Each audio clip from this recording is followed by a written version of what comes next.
What do you think of OnlyFans? Slay. In 1 month, we blew up her dead LinkedIn account from 20 likes to 17 million impressions. Every YouTube video is a VSO. Everything you create is a VSO. Twitter is kind of dead. You can't really grow it organically. The short form stuff gets people to take action temporarily, but the long form stuff is what actually freaking converts people. It's a slave framework. So the slave framework is People follow people who are obsessed with something because everything else is like a world of mediocrity. There's just a baseline average standard for everything. First, I'll be hyped, then I'll sue you. I came up with that idea and I have proof. Max Tornow podcast. Me and ChatGPT are like this. All We're right. like So best friends. bud. Like everyone's trying to be Joe Rogan, everyone's trying to be Chris Williamson, but no one's trying to be themselves. Wait, how do you deal with the hate of that? Look at him. Do you think he I cares? love that. Every man thinks they could win a fight and get a girl until they actually try it. So I'd rather actually fail on purpose first, just so I get that out of the way. And then I realized there is no fucking normal. There's no baseline. So you own who the you are. You own who you are. That was the best podcast I've ever been on. You know what? Here's what we do. We'll do the whole podcast in British accent. Okay. I will. And I'll do it in try Spanish. Let's all do it in our mother language. You know there's a language in Ireland. You know that? Say it again. There's a language in Ireland. Fucking Celtic, right? No. Irish. No, you used to have Celtic like fucking 200 years ago or some shit, right? No, Irish, dude. It's called Okay. Irish. Okay. But like they it's, used to speak. Did they not speak fucking Celtic there? No. Like it's an actual language and no one talks about it. It's like, so it's been in the culture for so many years, and you learn it in school. You have to go through it. But You have to pass it, but no one speaks it in like walking around. do you speak it? Can you speak it? No, we no, do the I'm full su- podcast. Great. I'm super dyslexic, dude. Like I literally couldn't even put one word together. Bear in mind, I had a race in my high school exam, like so my senior high school exam. I had a race who could get out the fastest. I got out in 30 minutes, and I got a D3. So I basically nearly failed getting into university because I tried to race my way out of the exam. How close is that language to?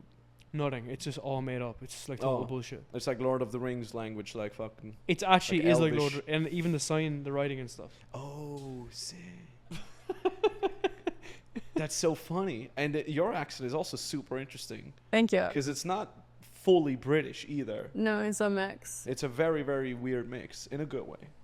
I was telling Lara, my accent is my biggest insecurity. Because everybody's like always pointing it out. And I I'm love like, it. I I'm don't sorry for know. bringing like the No, first thing. I'm used to it, but I'm like, should I change it? Is it that weird that you need to bring it up? But then if I speak in Spanish, like I've been speaking in Spanish a lot with my mom, so I will naturally roll my R's a lot more because I'm speaking Spanish like on the go.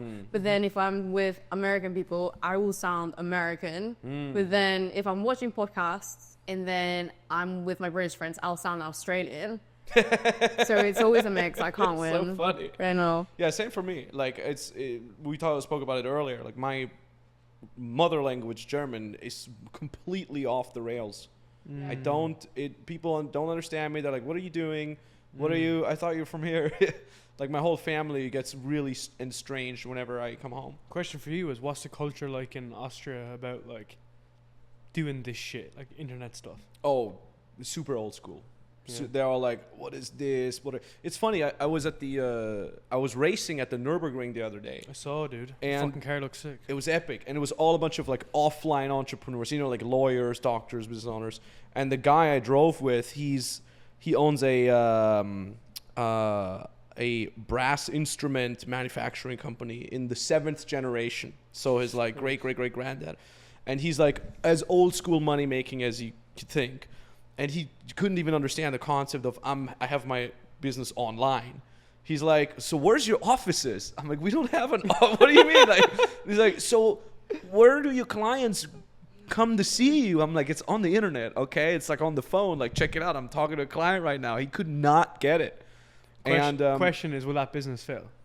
Which one? Like, well, again, we talked about the Ferrari analogy earlier. Like, will that guy eventually, like his generations, fade out? I don't think so. Brass instruments will always be around. True, but the consumption of it, the buying, the exchange of it, whether it's online, whether it's D2C, is it on TikTok shop? Do you get me? Do you know what I'm trying to say? Is that like, if people are not going to evolve? I think just as those offline guys are ignorant towards our direction, I think so are we towards their stuff. Or so ignorant. Because like brass instruments, it's such just a microcosm in and of itself. Because I know they send like universities from China to the town where he has his little manufacturing, and they like go visit it and check it out because it's such a, because you can't 3D print that stuff. And even if you do, it's not going to be the same as like that's the original made in Germany freaking brass instrument thingy. So I guess I don't think it will die. Like that kind of stuff is so old school that it's probably like too big to fail. And the guy was super hyper intelligent, super interesting person as well, but completely a different direction than what we're doing. And it's really interesting actually to have both of you on because I don't know if you know that, but Darren and I were supposed to have this podcast, and then he sends me your LinkedIn. He's like, "Oh, can I have my friend Lara on as well?" And I'm like, and I'm just like, "Sure." You know, every friend of Darren is my friend. And then I'm like, "Wait a minute, I know this Lara. It turns out I've been following you on Twitter the whole time." Wait, what? Yeah. I'm like, "Oh, that's so sick. Bring her on. Let's go." Really? Yeah. Why did you follow me that? I don't know. You got suggested, and then I'm like, and your writing was so arrogant and cocky, and I'm like, I fucking love this. I'm like, yeah. I'm like, this is so funny. You're getting live roasted. No, I was like, this is so good. This is, and my thought is like, okay, this is either a really good copywriter that just uses a pretty girl's face as the face brand, or it's actually you. And I'm like, if that's really her, then But this she is should fucking come over amazing. to my place. And then I checked out your LinkedIn. I'm like, man, that's legit stuff. I fucking love it. Because you shit right. Like, you talk continuously about how, like, shit posting on Yeah, I should post a lot, but I'm So good. definitely not arrogant. Oh yeah, I'm yeah, just you funny. should. Yeah, in a I'm good funny. way. No, keep it up. That's really fucking good.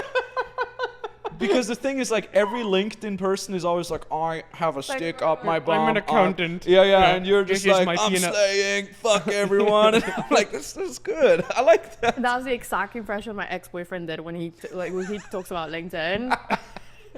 How many minutes in we're mentioning our ex-boyfriend? But that is so true, though. Like, I don't know where I heard that from, but it was like, everyone on LinkedIn, you're competing against the accountant. On YouTube, Yeah. you're competing against Mr. Beast. Or on Twitter, you're competing against, like, Dan Cole, right? Yeah. So you need to be, like, fucking weird and just different, which Yep. I'm not necessarily all the time on like, Yeah. LinkedIn. Do you get me? But you've crushed on that. You hate LinkedIn, right? Yeah. Oh, nice. Like, this is going to be good. Yeah. I mean, I barely use it. So are you on Twitter more? Are you shit post? Your Yeah. Instagram. When I wake up in the morning, I feel the need to be radicalized, and that's how I go on Twitter. And I'm like, my life has been too balanced. I need to see some crazy shit. That's Twitter for, and you go on Twitter, and it's just like pure radicalization if you really think about it. Yeah.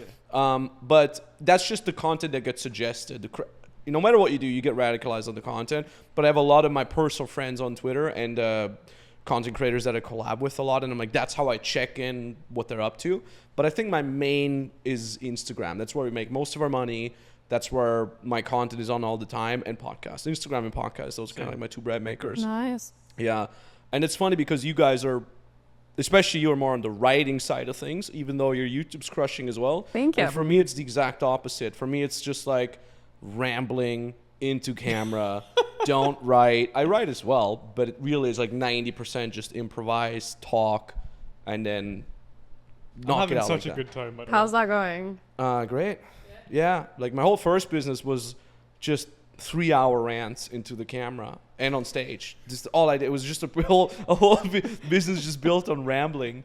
How do you make a living out of a ramble? So the first business I had was 2013 I started. 2013 to 2019. That was dating advice for men, and that was actually in person. So I would literally fly into places like Miami. I remember what we said that earlier, where one of the events we did was actually right here, I think in the Hyatt. We would fly in, speak in front of a 300 people crowd, all dudes, mostly dudes, obviously, and it was just we recorded all. I would come in with a whole video team, and it was literally just like completely improvised. I would hop on stage and be like, "What's your questions?" And then whatever question I would feel I would get hooked in, I would just ramble for 3 hours, and then I would sell from stage in-person coaching for $2,000 for one weekend. I would get maximum 3 clients on, then I would go out with those guys Sick. Yeah, and then we That's would. hilarious. Yeah, that was way before. Like, dude, the first cameras we had were just handy cams, like Sony camcorders. That was way before DSLRs. And then we would put the full 3-hour speech up on YouTube, full on, just uncut. I mean, just cut between the shots because we had 2-3 shots.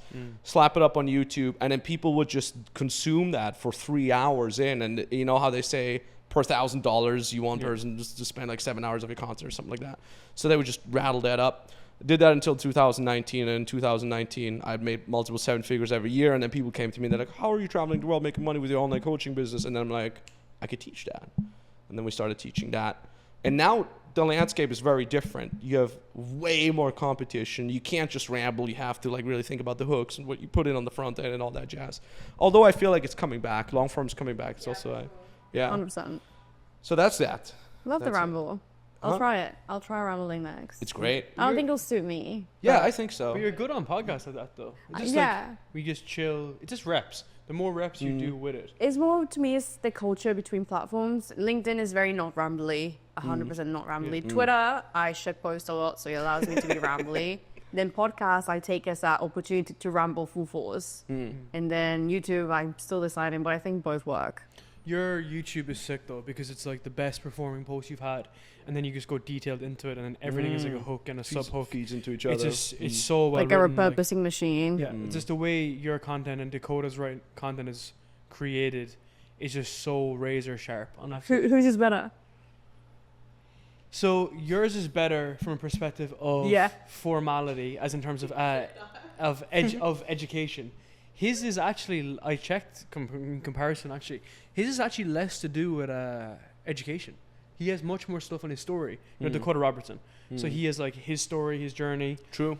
He has stuff on like ayahuasca on it and shit. Yeah, he does. I like that. Stuff. Yeah. But like that's kind of like his angle, and like that's his like unique mechanism. Like I read every one of Dakota's emails, and like they're all just like so silly. I mean, they're just silly. The one with the fish. I saw that one YouTube video he had. Yeah, it was The so fish. funny. He bought it just for the video. Did you see that? It's He like started with like, look at this fish. What would you do if I sold you this fish or something like that? And he took something like it. that. It's Just a holds real it to the fish. camera. Ugh. Dude, I played a post today on YouTube or Instagram about like $25,000 he spent by like accident or something. Like today it was like he bought into some guy's program. He was like looking for direction or something, and then like something came through the ether, and some dude walked through into like a Colombian cafe that he's in at the moment, and he just paid the guy $25K on the spot. Oh wow. And I just like the way he wrote the thing. I was just like, He's a great storyteller. yeah, it's just a story, you know. You Which gotta that's leverage. that's her shit, right? Yeah, you gotta leverage what you're just good at. Like if you're good at rambling, you gotta go all in there and then find people that cut out the good parts. But if you're good at just the writing parts, just find people that help you make that into long form. So that's pretty interesting. What does your setup look like in terms of team? Do you write everything yourself? Yeah. Do you repurpose it yourself as well, or does the team pick? Wow. I'm a team of one. Damn. I just have my editors, luckily, that do the editing, but Yeah. everything else I do myself. Jeez. I enjoy it, so it's a lot, but it is my process, my creative flow that I truly enjoy. Hopefully, in 1 year, I can like give people work. But right now, I'm still having fun with it in the scripts, and it's just like fun. But you don't really want to do it though. Like it doesn't have to be in a year. Like if you don't want to do it, you just don't want to do it, right? Yeah, I think I'm still figuring it out, and I'm enjoying the process of understanding the YouTube game when it comes to educational content and how Yeah. to hack it, the thumbnails, the titles, everything else, the scripts, the retention, etc. Once I do that, I feel like I can hire more people. But until then, I'm happy just exploring the idea. Yeah, if you're having fun while doing it, fuck it. Yeah, 10 hours scripting is so much fun for me. So when you script something, so scripting to me is so alien. I wrote a VSL and I wanted to kill myself at the end of it. Basically, like VSL writing. But like I know the structure obviously, but like for me, I much more prefer to just riff or just to dig into something. Exactly. So I give an example. I just told Lara earlier. I recorded a video today on like my entire story. I had the overarching points and the big points and whatever, but I didn't read anything. I just like use it as a basis, and I know myself like, okay, this comes up from the subconscious basically, and then we'll drill it down, make it concise. But like, do you read a teleprompter? Yeah. Oh, I can barely fucking read as it is. Like I did not. That's funny. I can't read either. That's why it takes me 5 hours to film a video. But I actually checked that deliberately. Like your eyes are super like straight when you're doing it. Like, Oh yeah, the key is to make this Then you put really it right small. in the middle. Yeah. Yeah, exactly. you don't use a teleprompter. I do. For what? For some, yeah. YouTube, the regular YouTube, I use teleprompter. And the thing is, like, the teleprompter then sometimes just says one word and then in brackets ramble. Yeah. And then I ramble on that and then I get to the next point. Yeah. But some are fully, like, especially the intros, Okay, they're pretty scripted through, and then it's just bullet points with ramble, riff on it, smiley face. Yeah.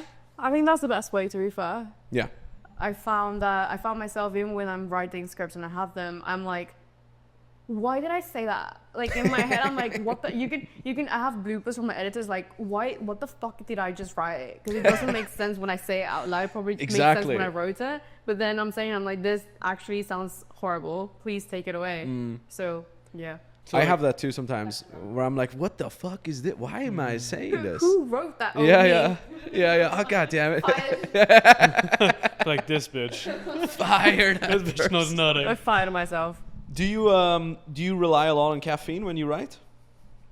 That's the go-to for me. I have a severe addiction to caffeine Knew it. and nicotine. Knew it. Do you have any nicotine gums right now, by the way? Do you have any nicotine gums? I tried nicotine gums, worst ever. What? I throw up from these. Oh, What do you do, I nicotine get that spray? kind of gag reflex too. Yeah. I just get on with So some first of all, they burn so bad. Do you have that? I'm the only There's guy a that tiny feels- burn in the it- beginning. Not a tiny. I feel like my whole throat is on fire. What milligram you taking? I don't know. Just whatever it is. I at the just, I just have to buy some because I ran out of my spray and I was like, I can't buy the spray here for some reason. Wait, hold on. There's a spray for Nicotine this spray. Yeah, nicotine spray. Dakota That's the introduced biggest it to hack of me. all time. Yeah, nicotine. in your mouth or nose Yeah, or you spray it in your mouth. It's amazing. It's like, yeah. like Yeah. that? Yeah. Yeah. I need that. No, don't stop because it's literally so addictive. I can't Hell stop. yeah, let's go. Yeah, it is. You don't have to sell it to me, okay? So, I'm already bought.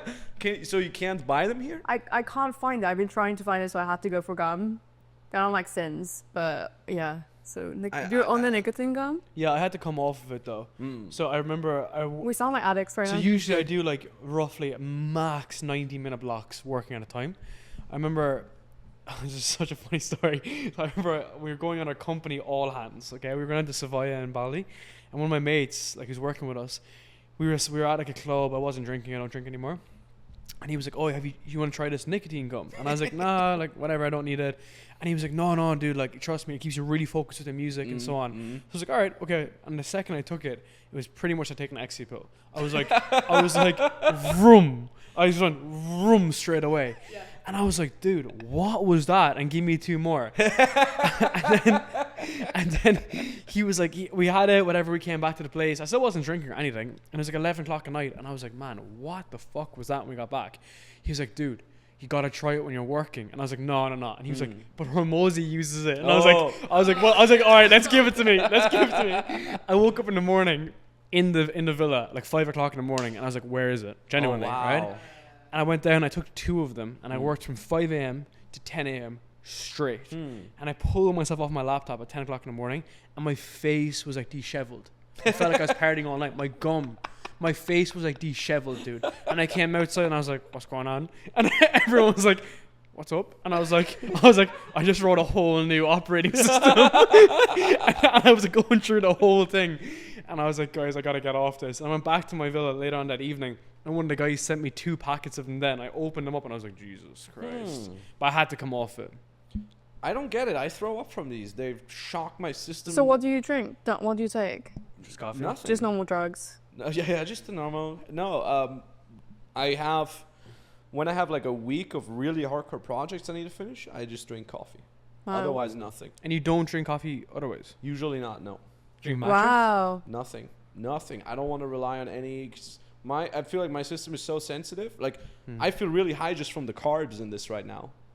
Like I feel everything, and when Were you like carnivore diet type? yeah, kind of, yeah, not fully, but still 100 grams of carbs per day.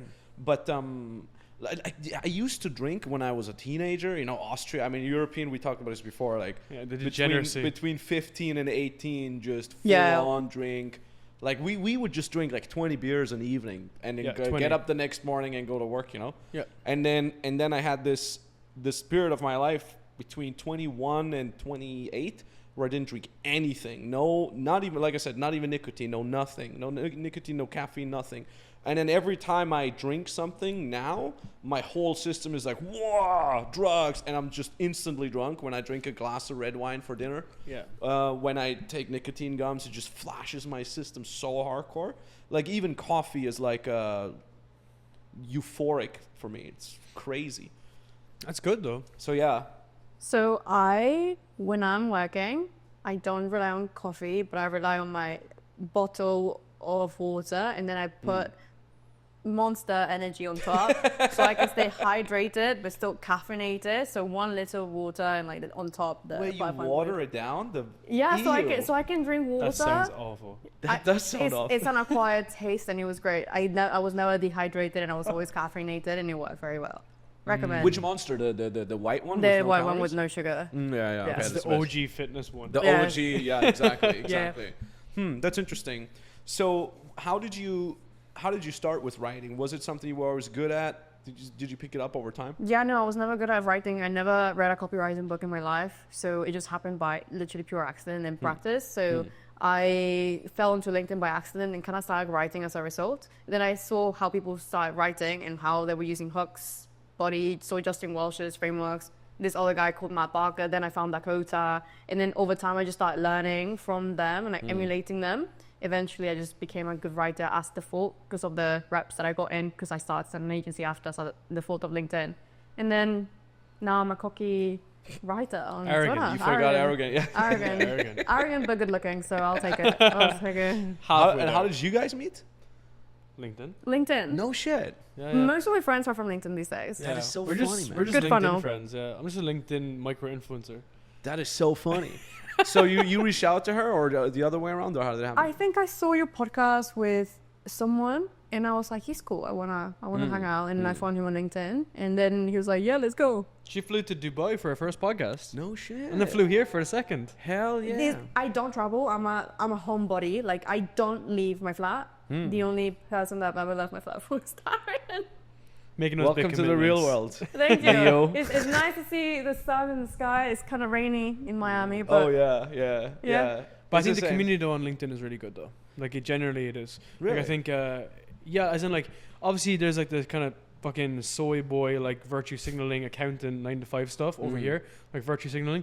But that's just actually over here though. Like the way we've kind of created our feeds is that it's just like entrepreneurs, it's just people in our space, it's solopreneurs, consultants, coaches. That's just owning IC, you know? So I've kind of curated that kind of world. I created that honestly like 4 years ago, genuinely. Because I remember I wasn't necessarily on like the entrepreneurship space then, but it was like Startup Bros, you're like Alex Lieberman from Morning Brew. All these guys were my initial kind of like entrance into the space. And Justin Welsh then popularized online business. Like he brought online business. he owns the word solopreneur, I think. Yeah, but he brought it to Really? LinkedIn. What do you mean? Like literally, if you He search personified it. if you search solopreneur, I think the SEO for Justin Walsh is so good that he'll literally come up. Yeah, That's like funny. that wasn't like a thing before, you know? People didn't, it's just like single business or whatever, you know? Ah, no shit. So the community is very, very strong. And then because like people engage with people who actually engage with them properly, that's not like, you know, super awesome posts. If someone actually contributes, then they see that. It's like Facebook in 2008. Yeah. So it's a good like ecosystem. Yeah, it's fun. And then because like you connect with them, it operates kind of like Facebook, which is like their post will come up anyway. So it's not like Twitter where someone comments but they don't follow you, so you're not going to see it. So there's like a duality effect, I guess, to some degree. And then just going to complete the circle. Like the space is so small. Like really, like anyone who's making a dent, the space is so small. Like there's like 4 podcasters in the world who like actually do good stuff. Damn. To get me. So even like on LinkedIn, the writers. Like Matt, he mentioned Dakota and stuff. There's only like a handful of good writers, you know, that are guys that have a big influence, let's say. So yeah, it's sick. And then these guys, I think what's interesting, we can chat about this too. This is actually very interesting. So we were like fucking OG LinkedIn nerds. And then I remember all the Twitter bros been like, oh, like LinkedIn's gay, like don't use LinkedIn and all this kind of stuff. I remember when I spoke to Dakota, this was live, you can check my podcast with Dakota. I told him I was like 1% of LinkedIn post, 99% consume, and it's like the highest like average salary like any other platform. And on the podcast, he stopped me and he was like, "Wait, you're joking?" I was like, "Yeah, dude. Compared to Instagram, compared to YouTube, I was like, it's just so easy to make a dent." And then very soon after, people started making the transition over. And then obviously it was rapidly put forward with like the Twitter stuff with X and all this kind of shit and the monetization. So all the Twitter bros are actually over there, and then the LinkedIn bros kind of repurpose or go backwards. You get me? So it's just interesting, right? Because like you can have all these attachments to like social media platforms, but at the end of the day, it's just where you make money, right? But I think the Twitter bros hate LinkedIn because they can't speak their mind, so they can't be fully idiotic on LinkedIn. And they feel, I talk to them and they're like, we hated that because we feel like we can't be ourselves. And I'm like, yeah, that's exactly why. But why can't they be themselves? Does the algorithm block it? It doesn't block you, but if you're saying polarizing stuff like you would on Twitter and like I would on Twitter these days, it's just like, it just doesn't work. Because LinkedIn prioritizes healthy relationships, you know, good vibes in the workplace. We don't want any negativity news, swear words, all of these things. So naturally, the cultures kind of clash between Twitter and LinkedIn when it comes to that. So they have to keep it purely educational, which I don't think they enjoy that much. That is so interesting. But it makes you more money though. This is what's It interesting. makes so much money. So like I have like 76,000 on YouTube. The calls that I book are usually people that are broke, right? We have to DQ them. On LinkedIn, everything that we book is of substance. Everyone who wants to like figure out more, they'll check LinkedIn.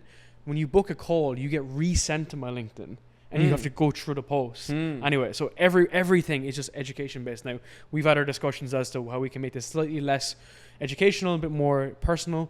But at the same time, though, like if you want to book better calls and make more money, like LinkedIn is a better platform. Yeah, like you know, like Instagram is for dating, like it's for like whatever, you know, and Twitter is just like you can do it on Twitter, obviously, and people like Dickie and so on and so forth have crushed it there, and they've really owned that market. But to your point, what you always say is like you kind of have to like double down on like one thing, and there's so many decision makers on LinkedIn. Like every single founder is out there trying to look for something, and then if you're able to provide with them with the answer they're looking for, they'll literally pay you. Yeah, what I've noticed is, especially with our beginner clients that we help with their first couple clients, they want to get their first clients for their coaching businesses. 80% of the time, especially when they're being B2B, we're like, okay, go LinkedIn first. Also because the search function is the easiest, and like you guys said, the decision makers are there. Like the average person just makes more money there, and also it's like you can much more easily check for buying power, and you don't have to post as much. You know, if you want to get started on Instagram and TikTok, I mean, nowadays people are saying, okay, post 3 times a day and whatnot. So it's really hard to get quality if you have to adhere to that much quantity already.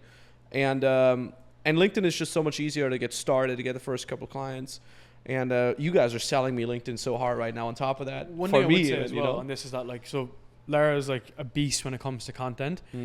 Like I think what a lot of people don't realize about me is like my main skill is outbound, is sales, is outbound sales. As in like I've always based our business in the beginning was on outreach. Outreach was done by me, bear in mind. All the systems built have been done on me. Yeah. And on LinkedIn, when you send someone a message, the quality of DMs is generally of a higher quality. Now, you still get some dumb stuff saying like looking for synergies and stuff. Yeah. But if you compare that to Instagram, The synergies. dude, like your Instagram DMs, your request folder is all just trash. Oh right? yeah, it's literally. Whereas like if I message like a different like a founder or some shit, and if I have something that's somewhat compelling, he's gonna at least read the fucking thing. And we're at a place whereby we're doing business. Whereas like on Instagram, I'm checking like dog photos. Do you get me? So it's like we're just in a wrong framework. A perfect analogy is like if you create short form content for your podcast, don't expect people to listen to the podcast. They're there to just get insight on you, brand. Yeah. Right. So it's kind of like we're putting a square peg through a circle hole. So that's why I'm just so big on it, because like even if my business like dips or whatever, I can just raise my outreach. And like I can get LinkedIn's premium, which is $70. I can fucking hammer that. I can add in sales reps and so on and so forth. So like there's a lot of upside. Whereas like on Instagram or even Twitter, it's like, who do I message? Like sexy dog 69. You know what I mean? It's like there's like nobody. Like who knows who's gonna buy it, right? Yeah. It's Instagram is becoming ultra competitive. I was at a mastermind in Cannes, 2 weeks ago? You were there too, right? I'm so confused already. I'm so jet lagged, man. And it was full of Instagram. These were all people that are making money purely on Instagram. And everybody's doing Instagram shout-outs right now. We've been doing Instagram paid shout-outs. Meaning you go to a theme page, you pay them some money, then that's they give the you wax? Yeah, exactly. So that's the thing. We used to do that like 3-4 years ago. We still do it. And the cost per lead has quadrupled. over the years. It's still way cheaper than Facebook ads, YouTube ads, for example, if you look at the CPC. But other than that, it's getting more and more crowded because it's getting much easier to edit your videos. It's funny too, everybody's stealing everybody's stuff. So it's like when you're in the make money online niche, there's like one guy coming up with an idea, starts slaying for a week. A week later, everybody has the exact same content and just exchanges the offer. You know, like one guy's like YouTube automation, and then you see the exact same post about like Amazon automation, and the next guy is like affiliate marketing. It's like they literally exchanged the word and the name and their face, and now everybody's copying everybody's stuff. And that's where Instagram is going to go. I think Instagram is still going to slay for the next 2-3 years. But Wait, are you saying slay? Are you saying slay? Yeah, I'm saying it now. Oh, I love that. Yep, this is it. We now documented the time where I started using slang. There you go. And there you go. Welcome to the cold. You know, you really suck at fist bumping people. You got to have power I have behind like it. ring. Yeah, don't worry, but you have to. There you go. Exactly. It has to a little bit. We should put the microphone towards it next time. Anyways, what was I gonna say? So I think it's gonna crush for a little longer, but then it's gonna get harder and harder to be profitable, especially if you're not good at it. And that's why I think understanding other platforms as well is always going to be helpful, because I know so many people that are crushing it on one single platform, and then something changes, algorithm changes, ads become more expensive, some competitors out there, or God beware, their Instagram gets deplatformed or gets restricted for a year or whatnot. So you got to be on all platforms at some point. Do you need to be on platforms to make $20K a month for the beginners? No, you don't. You can be on one, so totally fine. But there's at some point you want to be I agree with you on the Instagram bit, because I just had one of my friends that has like 130,000 followers on Instagram, kills it has all the automation, all the chatbots, all of that, the lead generation systems, whatever. Calls me up. She's like, hey, I'm ready to go in on LinkedIn. I know you were saying to me earlier and you were going to help me. We did. In 1 month, we blew up her dead LinkedIn account from 20 likes to 17 million impressions. Baller. Organically, when she's used to paying for ads, paying for automations, having status and everything, all that was organic completely for her. And it's just like, I get it now. And I'm like, yes, you should have listened to me last year. So I think you should go in it, because even if all my Instagram friends are coming on here, all our Twitter friends are coming on LinkedIn, it kind of indicates some big market shift, because Twitter is kind of dead. You can't really grow it organically. People also don't have money on Twitter. That's what I've noticed. And then Instagram, again, everybody's copying each other. Everything looks the same. The carousels look the same. The TikToks look the same. 8 second TikToks with just one photo and some copy. Some copy over it, exactly. And then DM me the word slay, and I'll send you this. And it's like a shitty, I don't know, drive. You do have to add this now to our call to action words. Slay. I love it. Yeah, it's gonna be interesting. Like I said, like if you're like a one trick pony, you're gonna be fucked anyways. It's sooner or later, and that's why. I mean, even video. If you're good at writing, you got to get into video at some point. Even if you have a boring business, if you're some B2B dude, you got to have some sort of thing where people see your face, where they can hear you talk, and so on and so forth. That's also why podcasts are getting huge. Even like, I'm literally saying getting huge, because I think we're just in the beginning of that. Because it's like over the last couple of years, ever since Snapchat, remember fucking Snapchat? They came up with snaps, and then Instagram was like Instagram stories. And everybody was going nuts because Instagram stories had a 15-second cutoff, right? And everybody was like, oh my God, 15 seconds? People's attention span is going to get shorter and shorter. And then TikTok and Instagram Reels came out. And I remember they used to say 30 seconds long. Now they're like, 8 seconds on average. So there is, on one hand, a tendency to have shorter content. But then on the other hand, you see a tendency towards extreme long-form content, 3-hour podcasts. Counter trend. Because people like that. Exactly, that counter trend. People are looking for that. People say, okay, I want to have a deep dive on a specific topic while I'm commuting to work, while I'm at the gym, while I'm doing my freaking morning dog walk. They want to consume something for longer. And if you're only used to doing the short form stuff, dopamine hit, dopamine, you're really good at creating hooks, but you're not good at telling stories. And it's exactly that storytelling that people can then resonate with your story. They trust you, they believe you, and so on and so forth. We noticed that, just to circle back to Instagram as well. We used to book a ton of calls very quickly. And then these people would show up to the calls, but they would be way less bought in. And what we do now is we're literally forcing them before the call to watch an entire video that's like 35 minutes long, that basically talks about the entire story for me personally, so it covers that, right? It's just like check box off the story of the hero story of the owner. Then it talks about the model, the business model, how does it work? Check boxes that off. Then it shows testimonials, check boxes that off, and then it shows there's like an FAQ at the end, and the FAQ is basically just handling all the objections. Here's some frequently asked questions that people often ask. Does this work for me if I don't have time? Absolutely.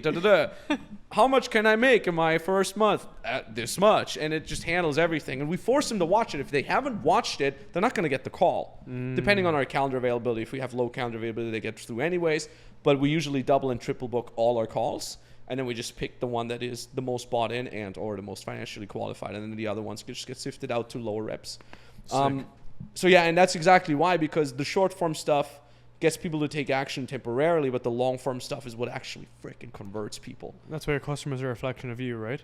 Because if you're going to be jumping like TikToks, like dancing like a bunny, like you're just going to attract the bunnies, right? Yeah. You're going to bring in the wrong people. Whereas if you're bringing in someone who's like actually committed to learning, who's reading like the slave framework every fucking day for 6 years, or if you're watching, what's the slave framework? What's that? It's my framework that I created with my friend. Is it an acronym? Yeah. Okay, what does it stand for? So the slave framework is story, lesson, actionable piece of advice, and you. That's So baller. that's how you create a winning post on LinkedIn. That's so fun. I just can't get over the word slave. Slay. Everything's slay. You should create a book. You should write a book that's called How to Slay. I probably will. Sick. If I see it pop up with that title, How to Slay, I'll be like, I'm going to sue He you. did it. yeah, exactly. First, I'll be hyped. Then I'll sue you. I came up with that idea and I have proof. Max Tornow podcast, September something, But 2024. it is true though, like isn't with long form, like it can be long form copy though. It can be newsletters, right? Yeah, exactly. It can be just the variation of long form that if people read your shit, like it's crazy to me how much people read my newsletter. Like they're long. Insane. And they go I in like details. them. And I always ask people to respond at the bottom, and people like genuinely respond with their thoughts and their like ideas. So then you just get a more qualified person. We go back to selling like high ticket versus low ticket, which we can chat about too. That's how I just fell into the high ticket space, because it just made sense. Like it was like, I'm doing this for a very long period of time. I have this process. You can have it too. It makes sense for someone who's serious to use it, you know, and then all the objections kind of go away. Like those, Yeah. you know, those objections are often for like, again, people are getting started, right? But it's just about how you position what you kind of want to achieve. You can do different stuff though, but I think another kind of interesting point on that is like why LinkedIn is really powerful is because you can solve the same problem in different ways. When you're small, it can be low, it can be high ticket, low volume. For you now, it can be high volume, low ticket, with a component of done for you if you need to, if you want to, if you really, really want to. I think that's what's most interesting. You mentioned that earlier, yeah. So you just started low ticket, Yeah.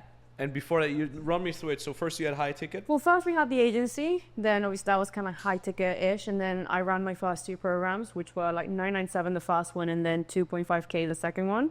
Why were you selling that for 997? That's so low. I was gonna say, so that is for how long? And that, per month? the or? program was 8 weeks, so 997 for 8 weeks. It was my first ever program, and I Yeah, didn't know you- what I was doing. I was really scared because I was like, But it's processing the cool though that potential. you're able to like help people with that. You know what I mean? Like, Yeah. I would, No, and then we still got people either getting refunds or saying that, oh, I wish we had more one-to-one time with you. And I'm like, dude. I'm literally dying. It was like the first one was intense. It was like 4 calls a week with me. Damn. 1-to-1. I was For like, no, not 997?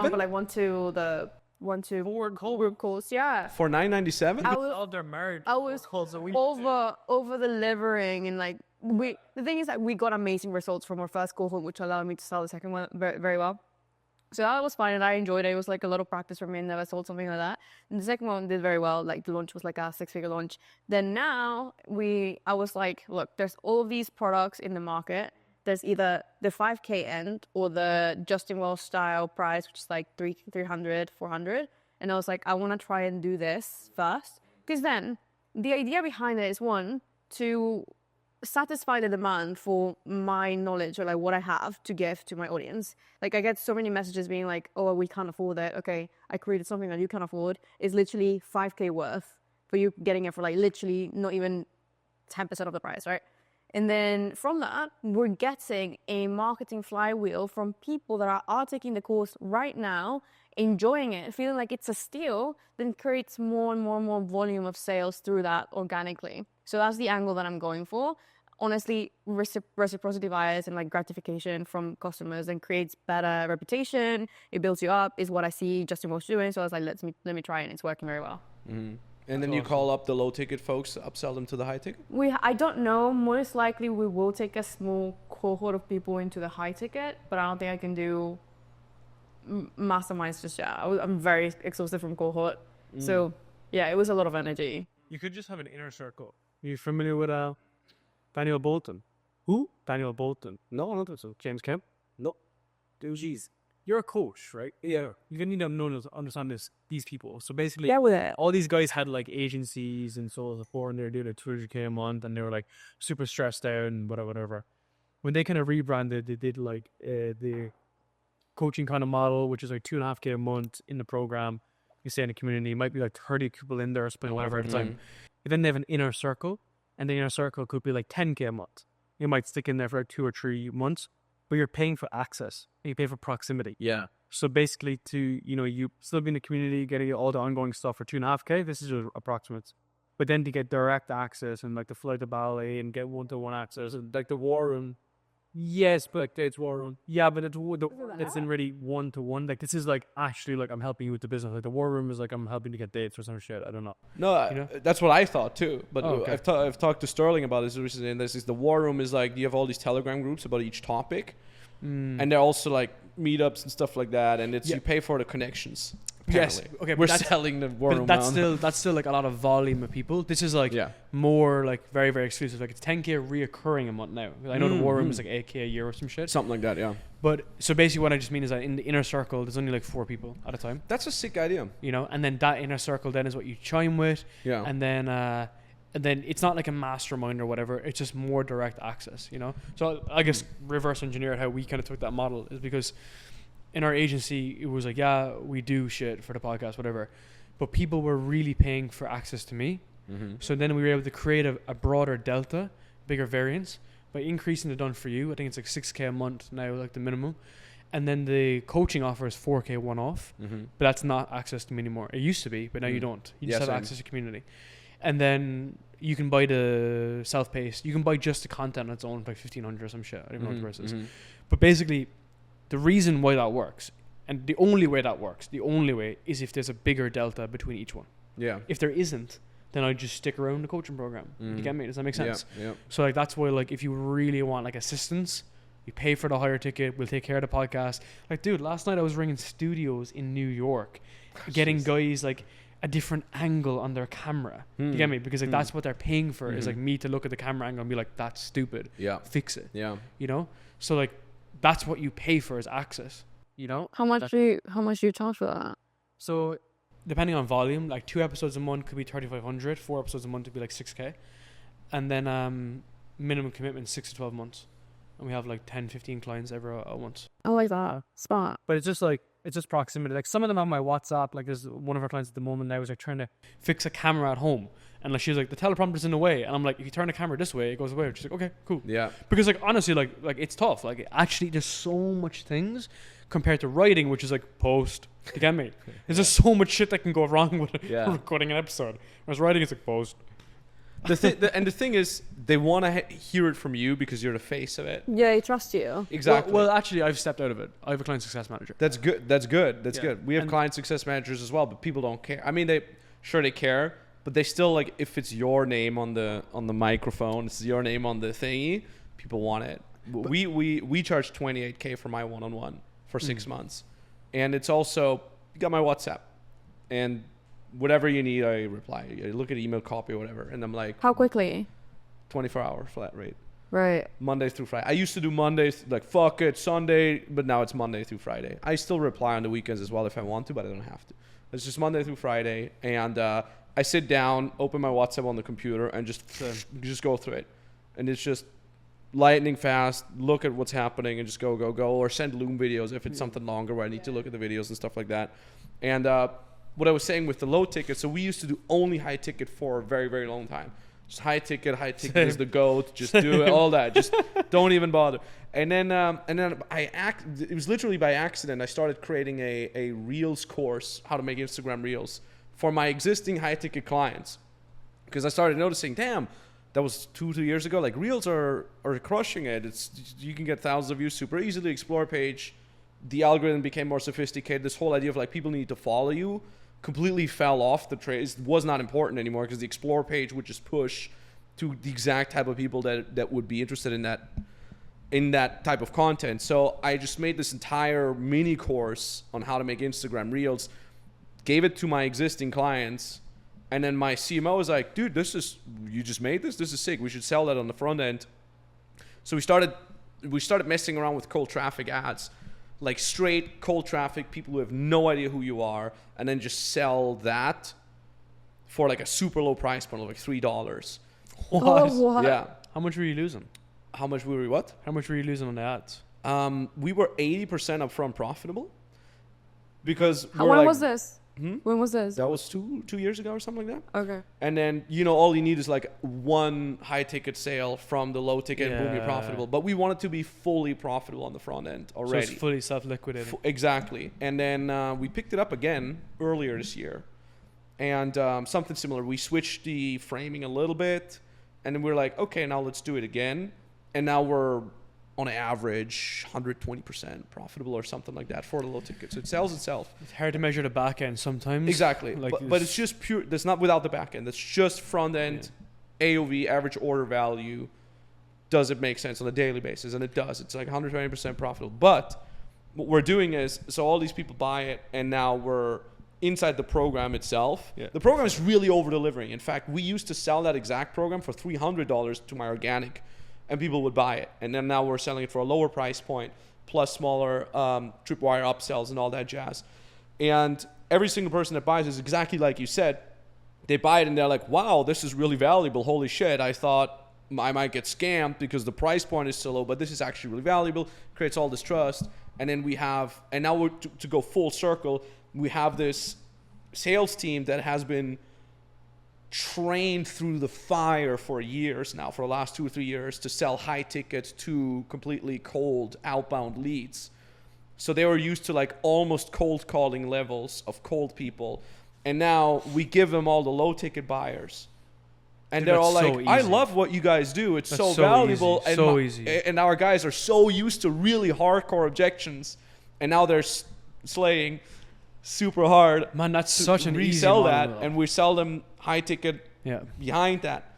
And it's just Do you tell them that they slay? 4K up, huh? Do you tell them that? I they should slay? tell them. I should You tell them today. It's like, by the way, guys, you Yeah, slay. it's slay. And they just sell the high ticket on the back end, and it's so beautiful because these people used to be like, I saw an ad. Who the fuck are you? Yeah. I don't know if I can trust you. To like, I love your shit. It's so sick. But oh man, I'm such a big believer on that. I'm such a Yeah. big believer on like foot in the door. Yeah, Early exactly. offer. I got a new thing too. That I can Oh, let's show you. hear it. So this came from James Kemp, right? Is that, like when you're getting people in the fucking door and you're like trying to get them in, he swapped, let's say it's monthly coaching, reoccurring, let's just use a number. Let's say it's $1,000. How do I explain this? Let's say for the year it's $8K, paid in full or split pay. He said, fuck that, that's so stupid. He came out with weekly pricing. So you can get started for $250 a week. We're like, go get started for that's $250 a funny. week. It's so sick, man, because people come in, they see the breadth of work that's available, or like every step I need to be truly successful. They see the path for 6 months, for 12 months, and then they can go through a week, 2 weeks, 3 weeks, 4 weeks, and then they always say, I love this, but I hate the fact that my account is coming out weekly. Can I just pay in full? And then you're giving them an offer. Yeah. So let's say they pay for 4 weeks, it's $1,000. You subtract the 1K from the 8K, and then they get even more of a broader bonus. And the reason why that works is because you know your shit. Hopefully I know my stuff. People know that it works, but they want to kind of see it and click around before they actually just go balls deep.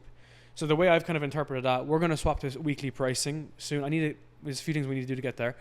But what we've started doing, this is like real sauce, is if someone wants to see the idea of the program, I give them 1 hour access. Anyone. Oh, interesting. So if they're close, I'm like, where's your email? You get an email. They've already been signed up to the incubator. They got 1 hour. Because in an hour, what can you do? Nothing. So they'll just click through, and then I'll close the access, and then be like, if that sounds good, I'll send you the payment link. Send a payment link, done. And that can be for 1,500, 4K, or the 60K a year. Just give them what it is, and then just go foot in the door, back out. because the way it's framed, this is from Cole Gordon, I think it's from him anyway, Shout is out. like we can get started today. So let's say if you talk to your business partner or your fiance or whatever, look, we can get you started today, and if worst case scenario, your wife hates the offer, she says no. You've just got an access for 1 hour or 4 hours. You've got a little bit of insight, and now you have a pot. Best case scenario, your wife agrees, she still loves you, you're in the program, you send me the link, we move forward. And it's just a small frame, and that's how you increase your fucking, it's not about like the big guarantee. You just give it to them, Yeah. and then they just pay you afterwards. Simple. I got this from one of my old school mentors, Alejandro Reyes. He said the best way to prove someone that you can help them is by actually fucking helping them. Like help them a little bit in the front end. But think about it. Think about how many friends you have that become clients, right? There's actual friends, and I think in our network. Now I don't mean like broke friends when you're younger, but I mean like people that you meet on the path, and then you're like, oh yeah, like you could do this, you could do that. Here's actually something that I'm using just because you're friends, and then they're like, okay, just do it for me or help me. Does that make sense? Yeah. Because it's just a series of reciprocity, opening and closing, and you're basically. If you treat kind of every like lead that comes in like as if like you have that friend frame because you actually are trying to help them, well then like the actual sale itself is just like an inevitable thing, right? Yeah. And that's kind of the whole thesis of like you're kind of giving them different ways like paid in full, split pay, or the weekly, to get people started. Now the only caveat to that is if your product is shit, they'll churn. but genuinely that's the ultimate litmus test, is that if they churn within the first like week or two, then the product just needs to be better. But yeah, so like I didn't invent that process, but like I know that it works because like people, like a lot of people are crushing it with that model now. I often wonder where this all is heading in terms of pricing, delivery, and so on and so forth, because I feel like over delivering something is almost expected already on the client's end, even though there's still so many shit offers out there. But I wonder where it's going to head to 5 years from now, 6 years from now. Do you guys ever think about that as well? Or am I just paranoid? No, it's a good point. No, you don't think about it at all? I don't really think about the future. I'm just living in the moment. Wait, how old are you? How do I look? 20? 20? Yeah, well, you look very young, but you sound older. Like a grandma. I'm 26. What? 26. Okay, what about you? You said 28. 28, okay. Both of you sound much older than you are, actually. We're very wise. Very wise. I We do do think a about that lot. quite a lot though. And I do think about that quite a lot. You do, okay. And I think like the people that are going to kill it the most have like the biggest influence in their niche, in their area. So like I think there's going to be less people buying stuff like on like obviously like Fiverr and like Upwork and stuff, because you're just going to know who you're going to go to, and you're either going to do it yourself or you're just going to buy into someone. And then like the way I'm trying to position it is that like we just have a big ecosystem within the podcast space. It's all vertically integrated. You just choose your own adventure, right? Because like some people will want to get started very, very cheap, whether it's self-paced or whatever. Some people want to learn it. I just think that like this space is just going to keep on growing more, but for the right people. Like we're going to see a lot of people getting like exposed. We get into that too. There's been a lot of those expose videos, right? Yep. And like those videos could rip people down, but I just mean like there's going to be zigzags or however you want to describe it.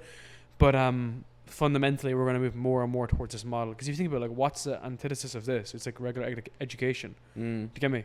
So now like people are like the make money online space is like real. It's not going away. People are staying in there longer. People are kind of wakening up to this kind of idea. It just be like, I'll give you an example. We walked down Miami Beach area. There was a Apple store. Every place during the storm yesterday was empty. The Apple store was full. Funny, man. I walked in to do like customer research. I just looked at everyone like scrolling. I turned to Elise and I was like, I can't wait to be the creator on their site. That's all I said. I was like, this place is full. Everyone is trying to like get the latest like fucking iPad mini this and whatever, and I'm just like, I'm the only person at their end that's just going to create so much volume, so many offers just on the be site. on there. Because like, what are they looking for? Is help. They're looking for help in terms of whatever pursuit that they have. And the last point on this is that like status is like the ultimate driver of everyone's decisions. And now we're becoming, well, we always are status driven, but we're becoming more even status driven. That it's just very easy, like as in this, that's the vessel that we're selling. The make money online space is always a good offer to help someone make money. But if you're positioning your offer to increase someone's status at a subconscious level, whether it's writing, whether it's a podcast, people are always going to buy into it. You don't even have to say it. It's just that people just know that like their first basis, back to Robert Cialdini Bay, is like, is this decision going to increase or decrease my status? And when it comes to writing on LinkedIn, getting abs, starting a podcast, it's always about increasing status. When it comes to writing, especially on LinkedIn, compared to video, it's so much easier to just use AI to do the stuff for you. Especially since writing is your bread and butter, how does AI play into that? Do you have that in your writing process at all? I use AI every single day, but I think AI won't replace writers. It will replace 99% of bad writers. All right. And then the 1% are going to win using AI. So I learned how to write. I already know the fundamentals. I nailed it manually. Now AI makes me do it quicker. So AI is great, but it doesn't really change the way copywriters would operate. We still win because we know the psychology. We know why the hook is working. The AI only knows as far as it's been fed. So it only knows if a hook is good because it's been fed that hook for you to replicate, but it doesn't understand the emotional, what happens emotionally to someone when they read it or the copy. So it works, but only if you know why it's working and if you know how to tweak it accordingly. So how are you using it when you say you use it every day? I use AI. Me and ChatGPT are like this. All right. We're like It's your best friends. best buddies. Like we go late night. Me and ChatGPT voice note. Like I'm speaking to it all the time. But I use Claude AI for idea generation, for Perplexity for research, ChatGPT for like just me randomly spitting back and forth. Like give me a better way to say this. So it's more like. It's more writing assistant rather than it writing my content for me. Sick, yeah. And then I use all the tools like Auto AI to like record my calls, and then I put it onto ChatGPT. It literally puts in the call. I'm like, what were the 5 main pain points from this? And then I can use it in a VSL, which is super cool. But again, it's not replacing my writing. I still do it all. It just kind of helps me out with bits and bobs that I would have taken 2 hours researching. It's exactly what you said. It's like people, like AI comes out and all the low-level writers are like, it will write for me. You don't need copywriters anymore. Same with editors, bro. Same with like editing tools, right? Yeah. Those like fucking Opus clips, right? Yeah, exactly. And it's hilarious because you could tell if someone just copy-pasted the vanilla ChatGPT 1-sentence prompt. With a rocket emoji. Exactly. It's like, to all entrepreneurs. Oh And like my that, God. I'm like, this is you didn't even freaking read what ChatGPT You spat ever see it out. for a podcast? It's like unveiling the miracles of the. Whenever I see the word unveiling or remarkable or like spectacular, I'm like, Jesus. Yeah, 'Cause, and- dude, the bar is so low as a result. Exactly, the barrier is so damn low. Yeah, But the bar is so low of standards to be good, right? Like again, I started out video and now I'm writing a lot because it helps a lot of my video component and for like the brand overall. And like I was a D student who failed like English and I was told I was too dyslexic as a kid to write, as in like that's legit, and I'm still pretty okay writer. Or would you criticize me a bit further? I like the post that you posted because I wrote it. boom. Oh, I wrote the post for him. He did very well. Like we can Hell yeah. we can do. No, he's a good writer. I like your emails. I love your emails. oh, you have my email? Yeah. Slay. Slaying. So slay. Slaying that email. We're using we just started using AI to actually rate our sales calls. Ah. So it feeds into a transcription and then it feeds into a specific prompt where we're like, rate the sales call in terms of like, was the offer made clear 1 to 10? Was the other person bought in 1 to 10? Was the objection handled clearly or not handled clearly? Was it even is it even clear what the objection was 1 to 10? And the cool thing is like, you can then feed that rating to a human, the sales manager, the quality control manager, and that human can then see, oh, this one's rated only whatever 3 out of 10 in terms of empathy. Let me listen. So we have a ton of reps now. We have like 7 or 8 reps or something like that. So when you have that and you can't quality control every single call, the AI is really, really helpful with that. And the other thing we actually are using Opus AI, but we're letting it run against humans. So we have the main Max Tornow podcast YouTube account, and that's all edited by humans. And then we have slave accounts that are just randomly edited by Opus AI. And we're right now, over the next year, we're going to have an eye on whether or not the randomly Opus AI generated clips from the podcast are going to outperform the ones that humans have actually looked at. And so far, we've even had. Did we have one go a little semi-viral-ish from Opus? I can't remember. Yeah, so it will be very interesting to see. I love Opus. Yeah. I tested out if it worked because I watched the podcast and I picked the one clip that I knew would go viral and I fed it onto Opus and I was like, okay, let's see if it actually knows. The first clip it created was that exact moment that I manually thought of. But I So wonder it was like, it was good. off like hooks though. Do you get me? Like I wonder what like the underlying logic is because like let's say if we say something absolute like crazy right now, like it will just look at that as a sentiment score, saying like that's wild, right? And then just clip that from that perspective. Maybe. Because like if you think about it, like let's just, I didn't mean to like interrupt on that, but like let's say look at like what LinkedIn is favoring in terms of like algorithm, whatever, or the YouTube specifically. Like the sentiment underneath for the algorithm will change continuously. For platforms? Yeah. Platform. So when they're looking for the writing, they're looking at the transcript and they're just looking for something that's a key moment. So let's say I ask you, what's your opinion on gender? And you rip something crazy. Well, then that's an obvious thing that we'd clip, right? Does that make sense? Yeah. That's an extreme example for an extreme answer for these flips to do extreme things. And like, that's the podcast space, bro. Do you get me? Is looking to catch people out. I didn't mean to interrupt you on that, but that's just kind of 2 cents. So what's your opinion on gender? That's where Opus AI is going wild right now. But you get me though.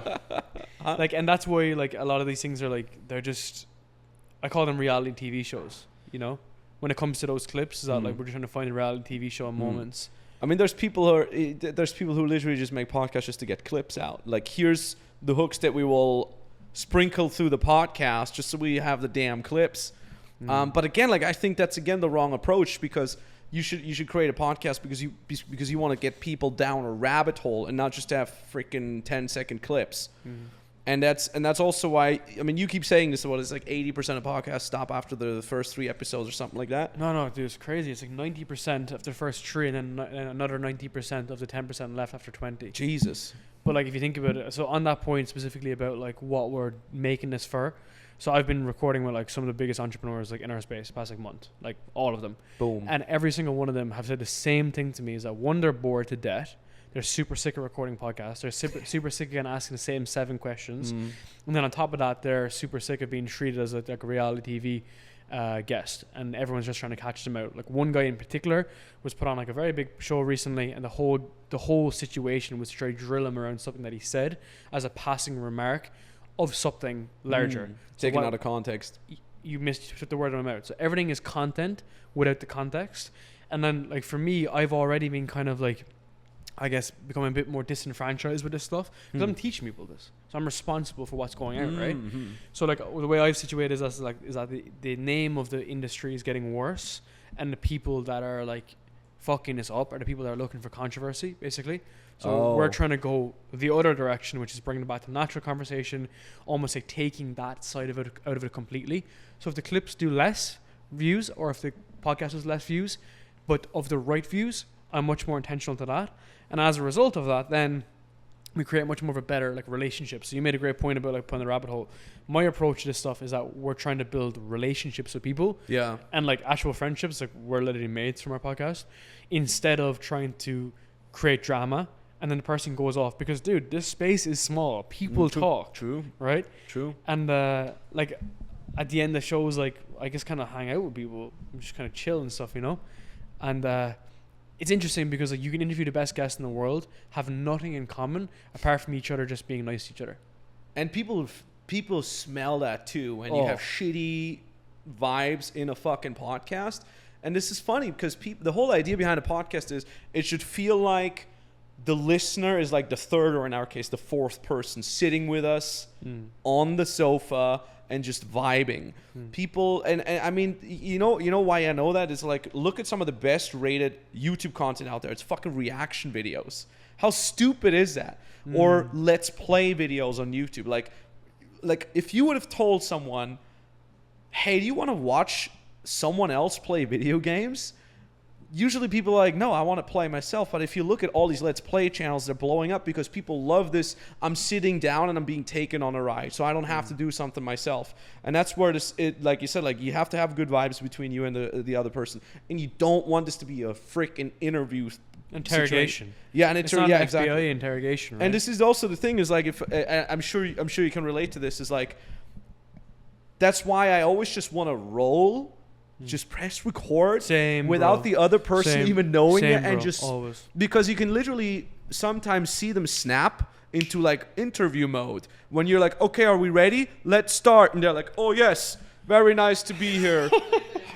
How are you? Yeah. So, Dude, like, but I if you just roll and they're like 30 minutes in, they're like, when are we starting? You're like, bro, we've been starting the whole time. So I'm so big on this. Like, this is literally the exact same shit that I'm always talking to people about, because of the fact that like it's a failure on your behalf if someone is not comfortable in the room, especially the host, right? And you have to preset that, bro. Like, we have downstairs here. I would usually meet a guest downstairs. We chill. I might get them a coffee. I'd be messaging them on WhatsApp beforehand. It's just important. WhatsApp over email. Sit down outside the room before you go into the room. When you go into the room, the camera's already rolling. We're kind of just moving to natural conversation, you know. And then afterwards, then like we're actually trying to get to know people, like, because like I give an example. So like I met Rob Oliver the other day. I interviewed him yesterday, day before, and people know Rob Oliver for the TikTok stuff and so on and so forth. But like I just knew him as I knew he was a good guy. I'd heard a lot of good things about him. Down below, like I was asking him like about getting married. He's been married for many years. I was like, oh, like, you know, like, what, do you have anything to tell me about that? And he's like, I got loads. He's like, no one ever asked me about that. And we were like chatting for ages, and like we had no talk about making money online. And I was like, oh, how are the kids doing? And he's like, I have 2 daughters. I was like, that must be tough. And then after a while, then he was like, fuck it, what are we doing here? Let's go upstairs. And it's just but it's just different though, right? Yeah. And again, everyone's zigging, just zag. So I put a post about this last night on my story, because like I'm very disgruntled about this. Like I think it's an awful way to take like the industry, because it's becoming so just driven towards like status that like everyone's trying to be Joe Rogan, everyone's trying to be Chris Williamson, but no one's trying to be themselves, right? And it's just so easy to stand out, because I can just be like, all right, yeah, this is what I do. This is my dog. He's on my watch. I don't have a Rolex. I'm sorry. And people are like, that's fucking hilarious. Wait, and which it's dog like, is on your watch, man? You got like 17. Yeah, but I have to put the OG on my watch, because like that's, you know, What do you mean that's the first dog? it's my first child. Where are your dogs right now? How many? In Bali, I got 4. But who's taking care of them? Dude, this is why you're living in Bali. Do they just roam around freely right now? No, I got housekeepers, everything in the house. Like, dude, like our place is like dialed in. Like we got we got That's sick. dog walkers, That's sick. minders, cleaners, people that live in the house. People like, that we got cameras everywhere. vacuum dude. up all the fur. Dude, like I'm so like anal on that. Like we have a thing for everything. I have a thing for everything. That's in another Bali. word that Opus is gonna Yeah. pick up right now. The A word. Do you have a dog as well? You look like you have a rat dog. You know, you're one of those. Hey, Yeah. that's me. I love Yeah. this. I look at this little dude. You I know love the- like you know tiny the little kind of dogs. You know the people that have these rat dogs that they're literally making out with. Have you ever seen? That's me.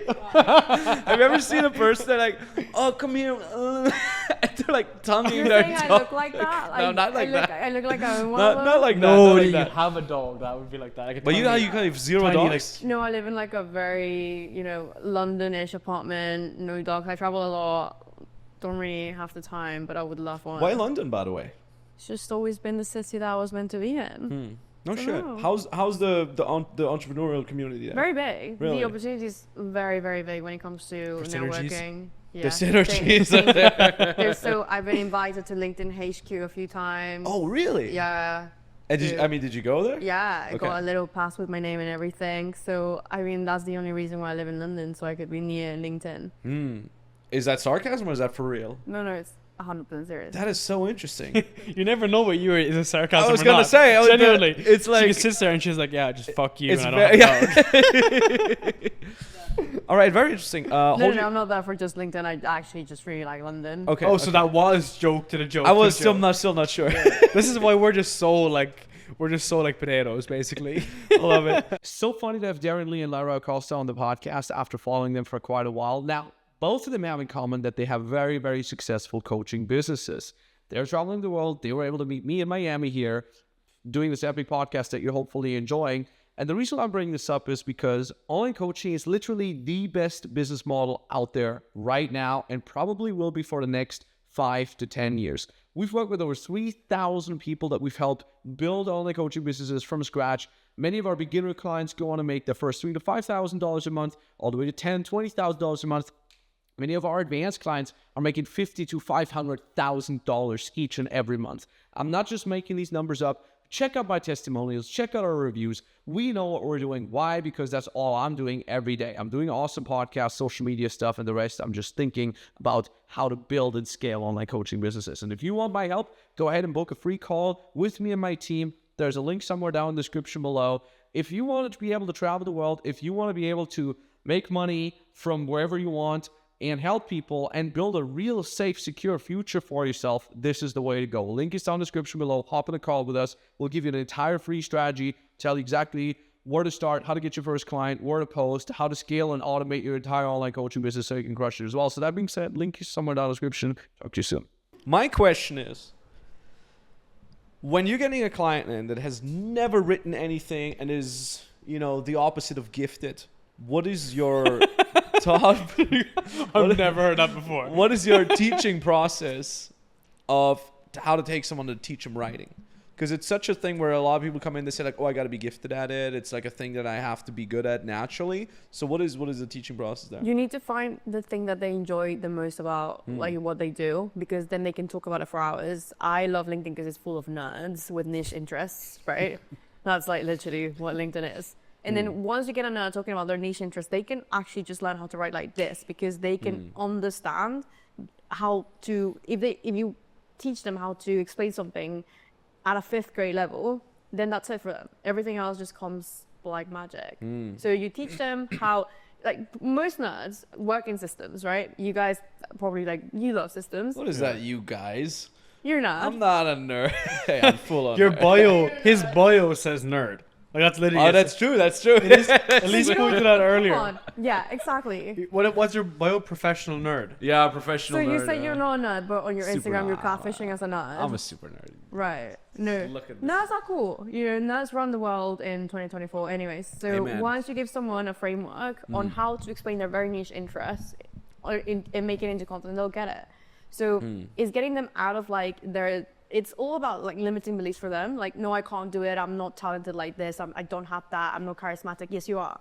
Charisma comes in different ways. Just look at Elon Musk. He is charismatic in his own unique way because he's so smart and nearly I think borderline autistic almost, where he comes across as incredibly amusing and people like it regardless of what he speaks. So presenting that idea to them, then it makes it a lot easier for them to resonate with the idea of building a personal brand or writing about their interests. So anyone can do it. You just need to frame it in the right way. What's the niches that most of your clients are in? Just the entrepreneurship startup world. My one-to-one clients, they are either 7 or 8 figure exited founders or CEOs or trying to be seed fund or whatever. So they're either already built a business and they're just trying to get more exposure and authority, or in the process of selling and stuff like that, or building their next business. Oh, interesting. So their main goal is to just get more engagement, not even getting clients per se. So the idea for these my ICP now has changed obviously since I started. At the start, I was taking anyone. Yeah.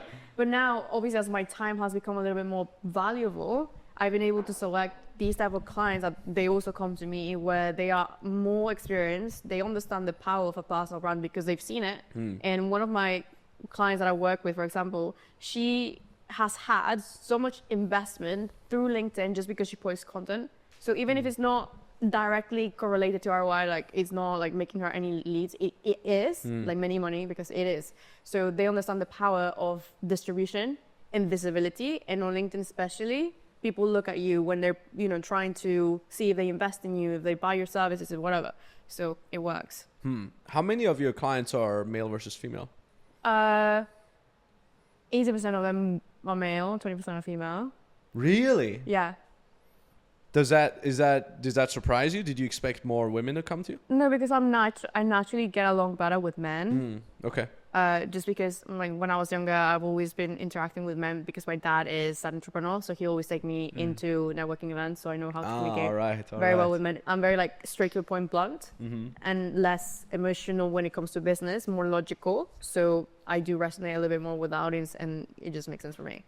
So That's quicker. interesting, because I would have expected the other way around. No, But now for the cohorts and communities, very 50-50. Now it's turning into 70-30 with females being the people that buy my products the most. But I'm not targeting a specific. Do you see what are the differences between men and women when it comes to writing, when it comes to entrepreneurship, when it comes to learning from you? So for writing specifically, I've noticed a big difference between men and women. I did this. I used to do it naturally. Women are more emotional, and then our writing is more fluffy. And it's like, hey guys, how's it going? Emoji. And then I felt like this, and this led me to that, and then blah, blah, blah. And for LinkedIn and overall writing, it has to be short, concise, and to the point. So I had to retrain my brain to think like that and logically in frameworks and systems and stuff to then be able to grow as quickly as I wanted to, because I was looking at the men and I was looking at the women.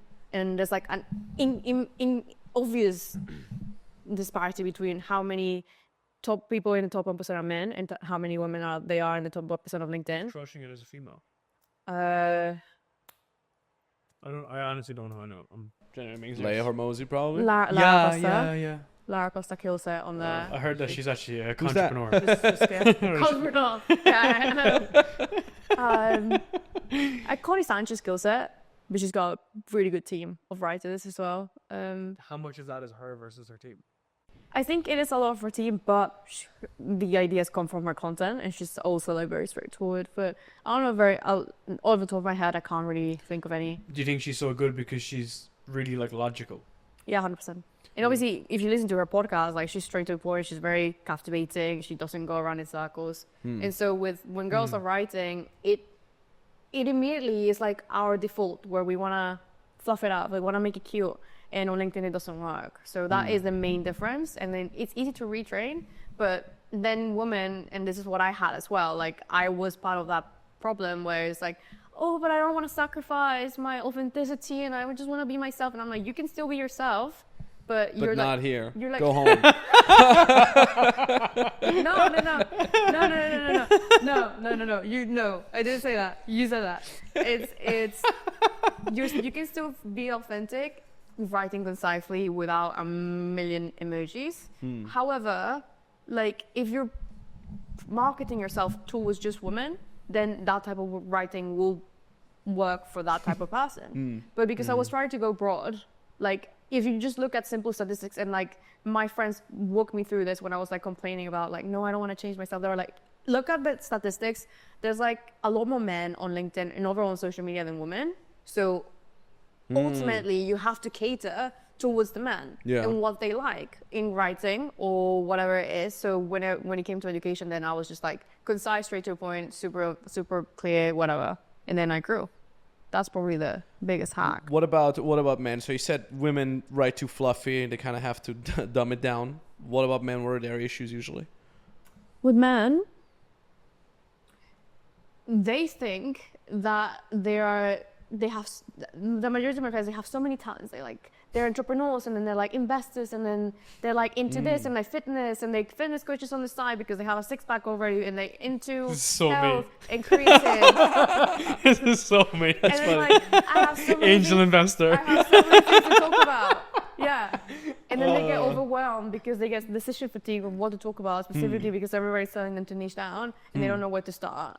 So they don't have to sit them down. It's like, okay, what is it? Is this you? So me. It's a stereotype. Yeah. It's fine. We'll fix it. Yeah, we'll fix it. Get We'll it fix done. it. Give We'll it fix a couple of and years. then that's it. And then you just need to find the main thing, and then how can we sprinkle all of those other interests onto your content so you feel satisfied that you're being seen by all of what you are. But put it under that one umbrella of like the main because niche. then if you need to find a niche that you can dominate, and then kind of like sprinkle in your other interests. Otherwise, people are going to get confused as what you do. Yeah. There's too many people that have like multiple niches, and then there's like no specificity, and then there's no authority. Yeah. You can only build authority quickly on one thing, not many. Sorry to interrupt. Go ahead. What does a writing process look like that you recommend to your students? Write in bulk. How long should you sit down to write one thing? I know for myself, if I have 30 minutes, I'm not going to write shit. But if I have 3 hours, I get so into it. It's such a momentum task for me that by the time I wrote my first piece, second piece, third piece, they become like incrementally faster and better. Yeah, I like that. Like deep work, block a session of like 3 hours. That's good. Yeah. What I tell people is, you just need to start with a keyword. What is the thing that you want to communicate? And then, is it an educational post or is it a storytelling post? That once you have that keyword and the angle that you're going for, then immediately you're beating writer's block, and you don't have to overthink what you're writing. You just know the topic. Maybe you have a swipe file of hooks that work, and then the angle, and then that's it. Then you go from the next one and the next one and the next one. So as long as you're able to do that 3 to 5 times a week, that's fine. It doesn't matter if you do it in just one block or if you do it every day. As long as you do it, it's fine. No shit. Yeah. As long as you take nicotine and caffeine. As long as you overdose on nicotine and cry about it when you run out of it, and it's fine. Where did you get the swipe file from? Like, how did you build it? I am just so online all the time that I have the swipe files in my head, but then I had to create them for clients because they obviously didn't remember the post that I had in my head. So now I built it for clients and I take them from Twitter. My biggest hack has been Twitter content, because if you look at LinkedIn content now, it's literally what Twitter content used to be 5 years ago. Now LinkedIn is like nearly the same as like how the 99% of people are doing X wrong, here's why. And then it's like the threads put onto LinkedIn posts, which is super good. And then Twitter is full of all of that very heavily researched things and like threads and stuff. So I just go to Twitter, bookmark stuff, look at my bookmarks, and then get inspiration from there. And now LinkedIn as well.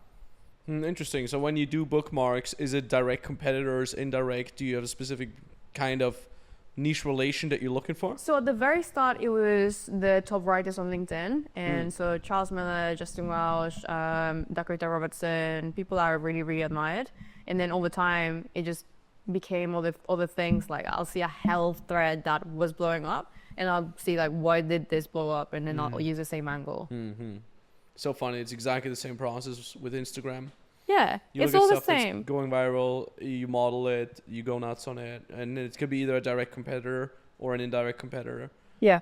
It's so interesting. I often think about this. It's like, are we going in circles versus how much innovation is there, and how can you ensure that there is still innovation in there?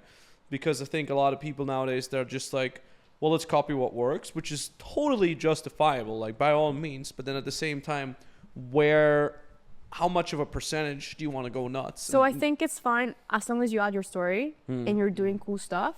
So if Darren and I use the same template, he can talk about podcasts and I can talk about, I don't know, Absolutely. storytelling or personal branding. It's just the exact same thing, but from a different point of view, which I think is what adds that 10% different. I think Virgil Abloh has this quote where it's like, as long as you take the same thing and make it 10% different, then it's yours. Isn't that what innovation is anyway, though? It's like looking at something, instead of going from a blank canvas, Good point. you iterate on that. Like that's why the first startup is often goes to zero, but it gave the idea to jump at everything else. It's kind of like MSN or MySpace and new Facebook. Yeah, you improve incrementally. But it shows product market fit at the end of the day, and it shows market validation. It's like, all right, if it works in a microcosm over here for health, this will also work for wealth. This will also work for relationships. Yeah. And you can come in and iterate it, and that's kind of like the thesis for everything. You just make it better and better and better. Like, you know, we've all looked at Chris Williamson's videos and thought, okay, let's do a rendition of that in this studio in that way. Does that make sense? Like, yes, there's only one category king in that regard, but you can take it and remodel it to some degree. Well, I was thinking about this with fitness influencers. Like, they're literally all the same. They're doing the exact same shit, but like, so many of them are making millions from the same exact model. They have the exact same workout app, the exact same product, the exact same brand deal. They take the same protein. So why are they getting different types of followers? Well, their story, how they look, how they act, their mannerisms, and even whatever tweak they add. It's like that 10% different makes them so different. Dude, the best person to look at for that is Rob Lipsett. Like, Rob's been in the game for Shout out. 10 plus years, Yeah. and he's just as relevant, if not more relevant now than when he was younger. And bear in mind, everyone that's been in that category has either got fat or fallen off. Whereas, like, he's like the opposite. Like, he's like life maxing, and everyone is just kind of So true. driving towards him. And dude, like, I'm glad that I was a tiny part of like his journey in that, which is like when he transitioned from just fitness content to fitness business content, started running the masterminds and whatnot and so on, and had the podcast that built around that. it was just cool because what happened was he evolved with his audience. So as his audience transitioned from me, who was 17, to me at 28, Exactly. I now come for his insights on building a coaching business for 10 years. Yeah. Does that make sense? Yeah. So he had those evolutions. I asked Rob Oliver about that too.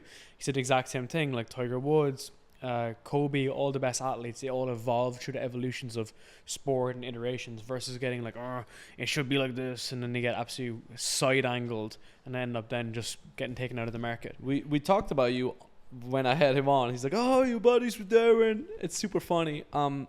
It's an interesting process. And when it comes to this like recycling and making sure that you still innovate, we have this thing called Go Nuts 33%, where we tell our clients use 33% of your writing time per day or per week to just completely think outside the box and just come up with random stuff. Because sometimes that random stuff really hits and you go viral with that, or at the very least it's fun. So you're not putting yourself into that box of like continuously just, oh, it's gotta make sense, it's gotta be something that is already proven to work.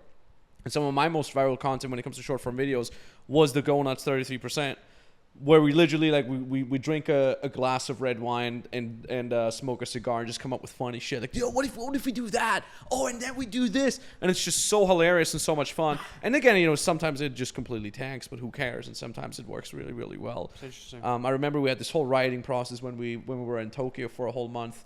We would go to the same place every time. What was it, the what was the hotel called? The Hyatt? Grand Hyatt. Was the Grand Hyatt. They had this like live jazz band that played there the whole time. You could go order cigars straight from the waiter and a glass of red wine. We just come up with crazy stuff. And that's how we came up with something is for broke people. Something is for people who are broke, which was my first viral format of like, we even had one as like Bali, living in Bali is for people who are broke. And it went completely nuts. And people loved it. But yeah, that's how we came up with that. And then the other thing that you mentioned. That's also true, by the way. Yeah, for 99% of people, that is true. 99% of people, for Wait, sure. how do you deal with the hate of that? I'm sure you got some. Look at him. Do you think he cares? I love that heat. Oh, you drink. Okay, I'll let you in on something. What we actually do. So first of all, you want to create heat. You want to create people that are Especially hating on on you, Instagram. especially on Instagram, short form video. But there's content. nothing else. There's no way else. There's no other way. Sorry, I didn't mean to interrupt you, but like my most viral videos are around alcohol, and when people come in and just literally call me names, and I love it. Love Like, it's literally. You're just standing there it's and Irish you dry people coming your in. tears with dollar bills. That's what you do. Yeah. We even have this thing. It's, you know what? I found a sick name for that. Okay, it's called an agent provocateur account. We created an extra Instagram account that's like this lady. We created this persona of this lady, and it's our account, and she comments on every single one of my reels, just trying to incite conversations and arguments. Doing that, I heard that with like Luke Barmer, who that's why he went so viral with his Yeah? ads, because he would then create hate accounts for them, Exactly. would create a lot more. I Exactly. saw that video. Yeah. It's the craziest thing. You're like, oh, this That's guy's so full of smart. shit. Everyone knows. Da-da-da. No, for Luke's ads, he was selling like dog accessories. You're gonna find this hilarious, Luke Belmar. He was selling some like dog tag, and then it was like you'd see a Bichon dog, and someone would comment like, "Fuck that Bichon, I hope it dies." hope someone puts it in a blender, and then it would go crazy to post, and then he would end up selling loads on the back end. And it was Exactly. him. You It was cash him in. writing it. You cash in. It's so funny. Not him specifically, but like people through the Agent grapevine. provocateurs, man. That's how you do it. Is that the name officially? I Agent just Provocateur came out with it. I'm account? like, yeah, it's so fun. It's There's so literally much- this lady that we model. It's like she doesn't exist. It's us. Is she hot? No, it's just some old 45-year-old lady or something like that. Where'd you get the head from? Was it like We Googled, what did we Google? Like fitness lady or something. It's like, in my head, it's like There's a fake headshot page, you know that? It's called like randomhead.com. Oh, no head. And you No, type it no, in, no, and then no. it will manufacture a face. How And did it's you like an do that? AI Oh, generated. I was like, what? What were you looking I had a lot of. at? And then you make up a whole backstory. Oh, that's lovely. Like, Yeah. Was that with you? he had a car We have such accident a- in we have such a good- 1986 that partially paralyzed him. Of course, His we're favorite married, activity you know what I is mean? golfing on a Sunday evening. Yeah. Because like, if you don't know who your avatar is, create it. Yeah, Just love make it, it up. love You know it, what I mean? Just love make it. up your avatar. But one thing you said earlier in regards to Rob, this is so interesting. So my very first mentor, Owen Cook, shout out to him. he used to, when we were all just dating coaches in our 20s, like all we did was just travel around the world, talk to girls, do that. And he would always go on these like crazy rants. He's also very autistic himself. He's on the spectrum. He says it himself. I can say it because he says it. And he's like, he would go on this crazy rant saying, okay, all these guys that are following us right now, they're all in their early 20s. They all just want to go out, get girlfriends and all that jazz. They're all going to, 10 years from now, they're all going to be 7-8 figure entrepreneurs building businesses. And I was always dismissing it. I'm like, yeah, Owen, you and your crazy rants, blah, blah, blah. And it's like everywhere I go, literally everywhere I go, all the masterminds I go, some dude comes up to me, dude, I run a 7-figure, 8-figure company. I used to watch all your stuff all the time. And I'm so mind blown by that. And every time I'm like, God damn it, Owen, you were fucking right. And that's exactly what he says. Like, you want to grow with your audience. And that's what I did in retrospective. I wasn't consciously aware of that, but when I transitioned in 2019 from dating coaching to business coaching, that's exactly what I did. First, I would teach all these guys how to be more attractive, be more confident, be funnier, be more charismatic, so they would all get girlfriends. I still get DMs of people saying, I'm expecting my first child thanks to you.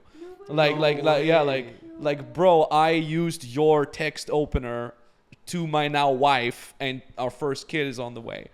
And it's really cool. And What was it?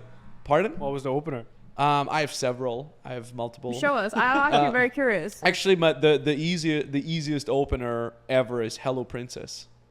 That would never work on you. That's what they all say. Hello Princess works so well because it gives so many avenues. First of all, it's not needy. Because guys usually ask a fucking question, which is in and of itself already needy.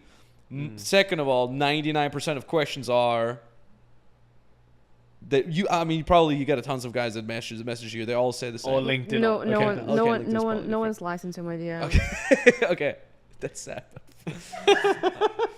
But other than that, Just me. Just me. that's just Darren. Can you review this copy?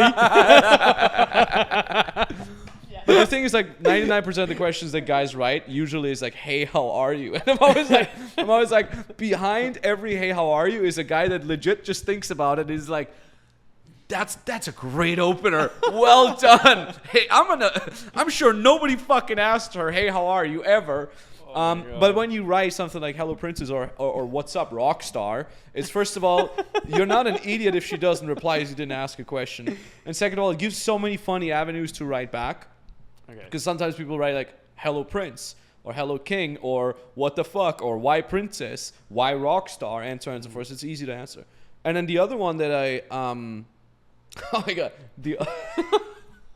okay, you asked. One of my all-time favorite ones is 10 years ago, was "Just a Small Town Girl." What? Because so many would reply back, "Living in a Lonely World." Oh. It's the Journey song, "Just a Small Town Girl." I get it. So a lot of people would then write back, "Living in a lonely world." So many people would be like, just question mark, "Why small town girl?" Or like, I'm not from a small town," or "How did you know I'm from a small town?" So openers like that would be really funny. So you're just trying to get a response. Exactly. Just get the foot in the door, right? It's just exactly It's the same. low ticket. Exactly. That's what I was gonna say. It's exactly the it's like same a lead low magnet. ticket. Just It's just the entry level low, lead magnet. low. Dating is the low ultimate asked, form of sales. It's exactly the same. Exact same. And like I said, so many guys are like, "That's what I wrote, and now I'm married," and crazy things like that. And that was really cool to kind of see now all these people that are crushing it used to learn from us in this regard. And that always makes me think, like, where's it going to go 10 years from now? Like, all these business owners that are now crushing and making 7-8 figures, like, what's the next thing that they will need, that they will grow alongside with me? And it's a very, very beautiful journey to be part of. And it's extremely important to understand that things are going to change. I feel like a lot of business owners come into the game of business thinking that all I got to do is figure it out now, and then I'll make money and everything runs on autopilot. And every good business will get to a point where it completely runs on autopilot for a while.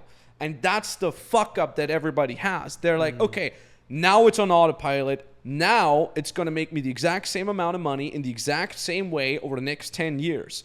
But at some point, there's going to be like a small crack, a small chink in the armor of your business, and you don't notice it. And maybe you do notice it. Maybe you even have employees, team members that are raising a flag and be like, hey, there's something going on, whatever. We have a 5% drop off, or people don't execute as much anymore. Or, hey, our organic engagement is down. What's going on?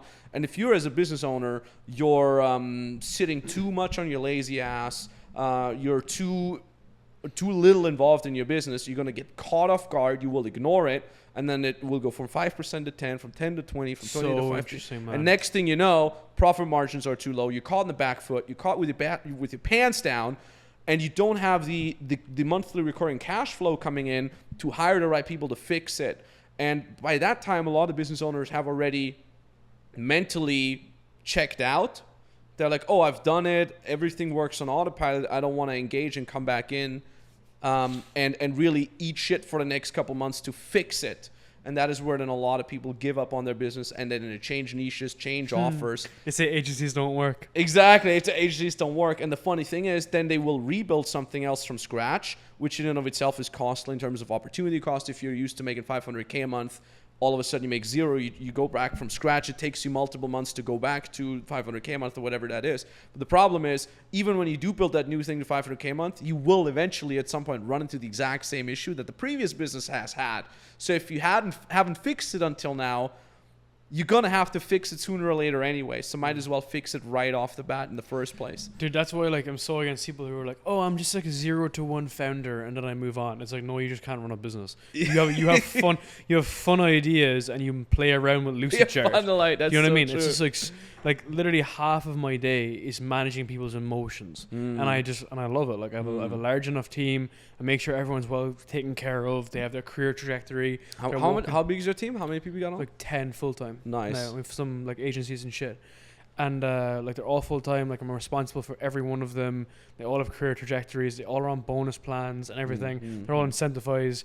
We do like the vision, mission, brand Sick. like once a fucking week, you know, and then we have like people that run the pods of the teams and everything. So like an organization is much different than running an offer, and like the make money online space are running offers. You get me? Whereas like we just have a business. So if someone does come along with a new shiny way of doing things, I would say that like yes, they might just, you know, have an idea that they put out to the market quicker, but none of these people can sustain. Exactly. And that's why it's so funny to see when people try to rip off your offer or whatever, because like they can rip it off for like a week and then they can't fulfill, you know. So it's something that's very front of mind for me, especially as I spend a lot of time recording and traveling, that I want to be in the detail. Brian Chesky is the best example of that. He sits on calls with people about buttons on the customer service page for 4 hours. He was in every single call for 10 years. Yeah. All leadership calls, all decision-making calls. So was my last founder who worked at Revolut. He'd be in every single decision-making call for every single thing that was made. And I went to scale, got a bit crazy, whatever, but like that was his job. So like just taking that advice personally, I'm very conscious of that. Very, very conscious of that. Even people that I hired that are part of our leadership team now, I'm still just like super, super into detail. And I'll honestly like do half a client success if I need to half the time.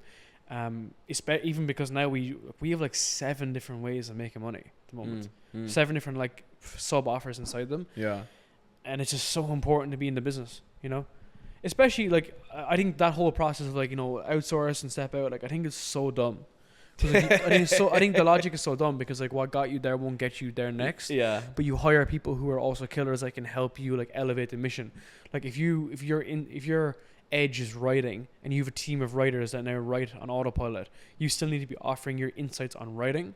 Otherwise the sum of the intelligence just decreases. It just becomes like a bunch of average writers. So it just doesn't make sense. And that goes the same for everything: coaching businesses, info businesses, even SaaS. If you got product market fit with 1 or 2 features, the next feature needs to also have that insight, you know? Yep. This is why like most businesses go to zero though. Exactly. That's why, because if you're just in it to make money and be cool, you can do it. I've seen people succeed for that, but only for so long. If you're not, it's just like anything. If you're an athlete and you're half-assing it, you're gonna get your ass whooped by some kid who's just committed since it's 3 years old. 100%. So the whole because one of you guys said it earlier. I can't remember which one of you, but it's like you're gonna. Oh, you said it with the writing.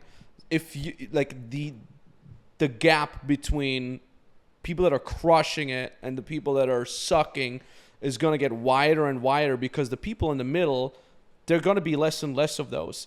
If you want to succeed long term, you got to be ultra committed, or you just completely don't even bother and don't even fucking try. That there's less and less ground for the middle ground in there. Dude, Hormozy just put up a video on that yesterday, which is like more opportunities actually killing your business. I didn't watch the video, I just saw the packaging on it. But like basically I can tell you the thesis of it, which is just like when you're trying new things or going from zero again, it's that typical image in the middle whereby it takes you so long to get up to that outside in a circle, but you have to go back to go forward. Yeah. Which is why I was so tentative to start the coaching side, because I knew running the agency was so hard. It just thought like for us the sales velocity to go from like 100k to 300k a month, like there just needs to be so much sales velocity in a client side for agency versus a coaching side. It's not as half as aggressive, as difficult, put it that way. It's not difficult. So it's like you build a good team, good structure. You still hold on to the fucking the ropes, and then you build a second thing inside. You go absolute like full like all in, and then have that built up. And like thankfully now I have people running both businesses. You know. Yep. I literally don't do anything. Yeah, at the very least it has to feed into each other if you're doing multiple things. Yeah, exactly. Yep. Like you don't want like a hair and nail salon and then over here then just something completely random, right? Which is like, honestly, I think one thing I want to talk about too, which I just thought about right now randomly, is like people running businesses that they don't understand. Like this is the whole reason why the make money online space has such a bad reputation. Like why the fuck would you start an agency for getting leads for nail salons when you're not even a dude? Or not even a girl. Like why would you do that, right? And like that is legit the space. Now we can talk offline about who said this, but I know a guy who has a coaching program. Let's go. Who gives people businesses. He gives you an idea. Right? Like a business in the box kind of deal. Yeah, like I'll show you later. Let's beep it out. We'll beep it out. But it's like different ideas, okay? Yeah. And I know someone, man, come on. No, but they're just different things, right? But they're different niches. And I know someone who ran with a niche. Yeah. And the niche was like, bro, it was like plumbers in Wisconsin and like getting the plumbers to pivot into roofing. Something just so stupid. And the plumbers like didn't use the internet. They used word of mouth or something that would never it's work. Like pulling things out of a bucket. Yeah, like literally, plumbers who need help with. And someone and the next program that he was in, someone asked him, like, where the hell did you get that from? And he was like, what's your background in this space? And he was like, oh, I have no background. Just someone gave it to me. He's like, I don't know anything about it. Like, you have to know. Like, that's why, like, for me, like, I just know every single aspect to do with running a podcast because I just do it every single week. Yeah. Same with you with coaching. You did 10 years of the fucking thing before you thought about helping people with coaching programs, right? And you don't need 10 years experience, but you probably need a year of just full all in on something. It's like you said, if you're interested in it, you're going to have a fucking easier time doing it. And that's kind of the thing. It's like if you're like so many people are interested in, and that's how, if you leverage that, they can be better at writing. It's exactly the same with business too. If you're in it because you want to make money, but sure, it's like concentric circles. Yeah, you want to find something where it's easy to make money, but at the same time, if you're interested in it, you don't need to be passionate about it. But if it's something you have some sort of relation to, it's going to be easier for you to crush. I mean, how are you guys handling jet lag? When did you arrive here? I haven't slept in like 3 weeks. You just cut it out altogether. Yeah. I take power naps instead of sleeping. I think under human. So you're doing the multi-cycle 4-hour thingy? What is it called? Huh? Okay. She's just randomly sleeping. But what is that called again? I forgot. The polyphasic sleep. What's your personality type? Have you ever done a test? Yeah, okay, guess. 16 personalities? Yes. Okay, I think it's debater. Nah. Okay. I'm a campaigner. Complainer. Also that campaigner. That could be you. What's yours, Darren? You've done it? Fuck no, I I have am no idea what it is. ENFP. Okay. What are you? What do you think? I think you're like, are you an I? What's that? Like introvert. I think you're like introverted, extrovert now. What would I be? And TP or something like that. What's that? I don't know. I just know the name thingies, you know? So what are you then? So it depends on how autistic I feel. It's really funny when I have like full, because for me, I actually think I'm on the spectrum. Definitely too. Yeah, Same for yeah. me. My mom's a psychotherapist. She's like, you're for sure on the spectrum. things That's to a tell good dinner yourself. topic. So, conversation. okay, what makes you think that you're in the spectrum? Everything. Everything in my life, yeah. I'm very, very. Even if you ask the people that hang out with me a lot, they're like, yeah. Especially when I'm locked into something, I could just completely lock in, and I'm very antisocial. And and also, for me, this whole being social was extremely hard for me to figure out. So you're naturally introverted. Naturally ultra introverted. No so way. the whole period in school was I was always the awkward weirdo. People would never want to invite me to parties and stuff like that. And this whole having to understand other people, I had to actually put effort in it to really get it. So I remember for me it was like So was reading that facial emotional intelligence? exactly, like reading facial expressions. I had to actually be like, smiling means good and frowny face means bad. So when I speak to someone and they have the frowny face, it means I probably said something wrong or maybe offensive, and then calibrate. So this whole idea, this was all like a logical process. So when it came to dating women, then how? Because obviously that is incredibly important when dating. How did you crack it? Literally like that, just figuring it out. And it was, I cracked it like I cracked anything else. Like, first of all, I would read a ton of content about it. I would read books about it. Then I would project it into real life. And then I would actually like debrief myself at the end of a date, or at the end of a day or a night out. I would be like, okay, here's what happened. Here's what I did well. Here's what I did not so well. Yeah, full on. You love that. I would just break it down. And then I would come up with the adorable. Yeah, it's almost like these like operating systems that I would then, because I tried to put everything into templates. So I would have a template for like going out. I'm like, okay, first is the joke, then is this, then is this, then is this, and it would always kind of be like the same thing. Sick. Yeah. So that's how I broke it down for myself. Yeah. I need Now to- it's natural. Can I have that because- template? I think I Sure. need Yeah. that. Is that Sell it? If you $3? pay me, yeah. Is that behind yeah. a lead That's what I magnet? used to sell. That's all. That's. Can I give you literally- my email and I get it for free? No. No, I can give it. I literally gave it to a friend of mine yesterday. My very, very, very first product. Well, it actually was not my first product. It was my first info product. We sold it for $497, $797, and $997, I think. That may be my first million. What was the title? How to not how? It was called The Natural. So the whole idea was you first learn it with the help of that template, this mental template, and then it's almost like you got training wheels on a bicycle. First you have the training wheels on a bicycle, you go faster and faster, and then you take the training wheels off, and then it becomes natural for you. And that's the idea behind The Natural. And then that was basically the thing that made me my first million at 26. We launched it in 2016. I built up to that for 3 years. That was again like back in 2013 to 16, just built up to it. Huge YouTube channel, quote unquote, huge YouTube channel, 100,000 subs. I think I had when I started selling it, and then just built up to it like crazy. Launched it. I think it made like 300K in the first 72 hours, and then just kept selling. Yeah, some I can't remember the exact Do numbers. you think you could still make $1 million from that product today? Yes. How would you market it? I'm very curious. I mean, nowadays it would be very different how I would market it, but in essence, it would still be the same. I would have quote unquote shock value content on the front end. And I would repurpose it on all channels. I would do YouTube and Instagram mainly, because video based just works for me naturally the best. So I would do shock value content to reel people in. Then I would do extreme long form content to really warm them up. And then I would just sell it via VSL. So the short form content would get people onto the channel, and that would be super basic stuff like how to get a girlfriend, what to text, what to text when she doesn't reply back. All these like super easy things that a regular guy would look for, like funniest text to send, how to talk to girls if you're shy, how to get out of the friend zone. So these would all be on the front end. These Free would content, TikToks, exactly. videos, That would suck how-tos. people in. And then I would have the fucking 3-hour deep dive where I would just rant on YouTube? on YouTube, exactly. Super crazy stuff, and then always call to action at the end. By the way, if you want to learn more, I made this super awesome program. It helps you with this. So that's the VSL, by the way. Exactly. So every YouTube video is a VSL. No. The YouTube video would send to the VSL. And then- Even longer VSL. Yep. And then- What we and had, no we sales had, calls. we had a sales page with VSL, and you would go on there. It would autoplay the VSL, but you could also scroll down And with read it. basically exactly the same VSL written out, and then just order button. Sick. I'm gonna Yeah. steal that.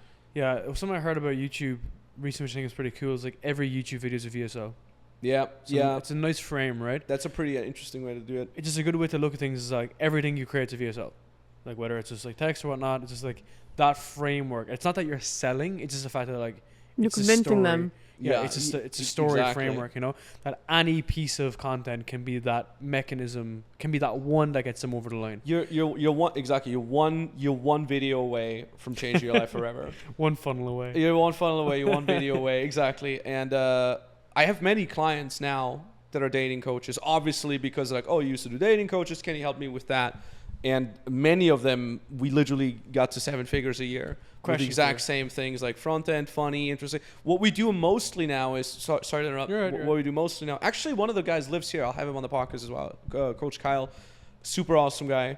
And what works super well, especially on short form, if you're a dating coach, is obviously having a girl there with you. And the type of content we do is like the girl asks the guy a question. Like I how saw do that on you your how do you page. text back when the girl is da da da? What do you do if you're really shy? And then the guy just answers. And that format has made so many millions over so many fucking different kind of dating coaching offers. It's so dumb, but it's so easy. Yeah. And that works really well. And what works the best nowadays, that has shifted a little bit, is dating coaches that create content with their girlfriend. When I used to make content back How in to Beast. How to Beast. Exactly. For example, when I used to be a dating coach 2013, 2016, it was more like, oh, it should just be the guy. Like if a girl would give advice or as part of the advice giving content, it's weird, it's watered down. But that has changed now a lot. So a lot of our dating coaches, I'm like, if your girlfriend is comfortable with it, get her in there with you and create content together with her. Simply because no matter how handsome you are, having a pretty girl is always going to be easier for the average person to look at. And second of all, most guys really want that, because you always want to reflect the end result that your audience really wants. Like you need to embody what your audience wants to live like. So if you're a dude and your girl is there with you, she creates content, she has, at least one foot in your business as well. That's what most guys want. They want this awesome partnership, like you and your wife, traveling together, doing cool shit, and being involved in it. They want that, and that's kind of like what you're showing with that dynamic in short form content. Slay. Slaying. Okay, my question for you on that is, so like a dating's really good. Like it's a great example because like it's one of the natural things that everyone wants is relationships. It's the biggest. It's probably the most emotional bucket. Yeah. Is relationships. Very well too, but definitely up there for sure. How much do you think that's like amplified by like Red Pill? I don't really know what this question is, but it's like with the Red Pill community, like how much do you think that like that helped you? Do you get I me? always made fun of the Red Pill community. It was like the funniest bunch of simps I've ever seen. I don't always even know. loved it. I don't even know where the borders are. I'm with always the like, content. so there was this one South Park episode where I think it was that episode, that was years ago. It was that episode where people from the future come to the now times because in the future nobody had jobs. And now basically immigrants from the future, they would time travel to the times now and would take everybody's jobs away. It was this whole, they took our jobs. Oh, I remember that. Yeah. And then all the Awesome. guys would just get in this frenzy of like, you know what? We're just going to have sex with each other because then there's no more procreation and then all the future people don't exist.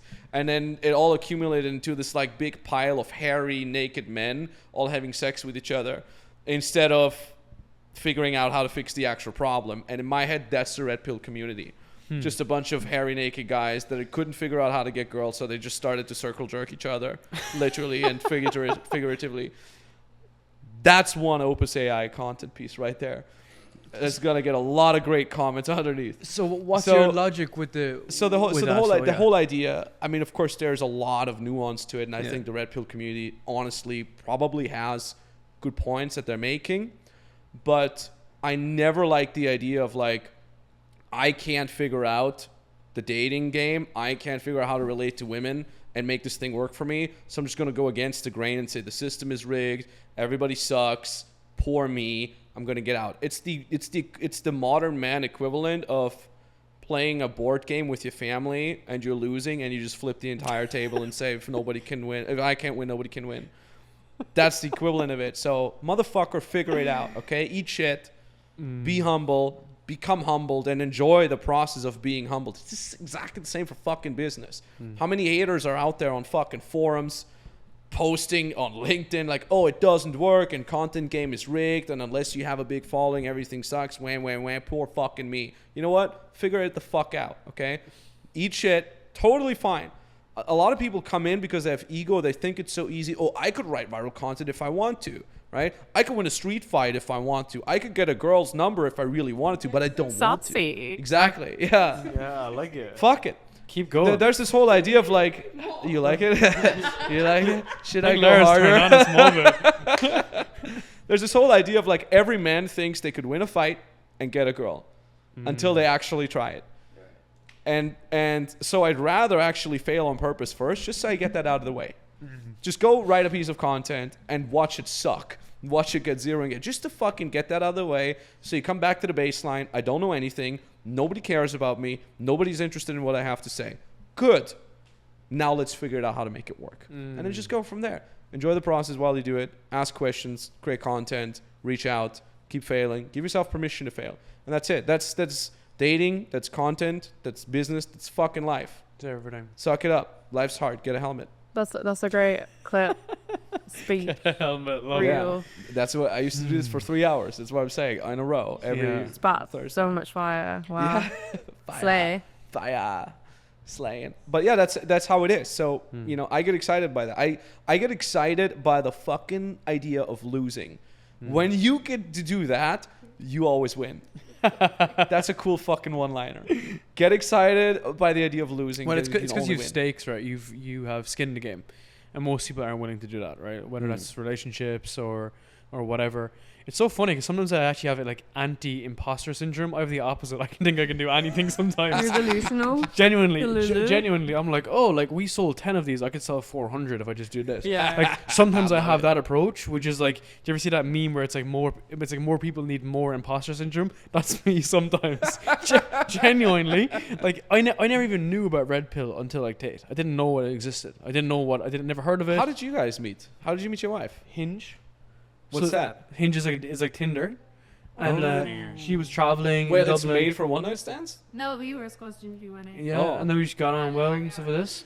And Wait, is that true or is that just your perspective? no, No, it's true. Yeah. I went to his house at like 11 on like a Sunday. Oh, that's so And I had funny. work in Oh the my morning. god.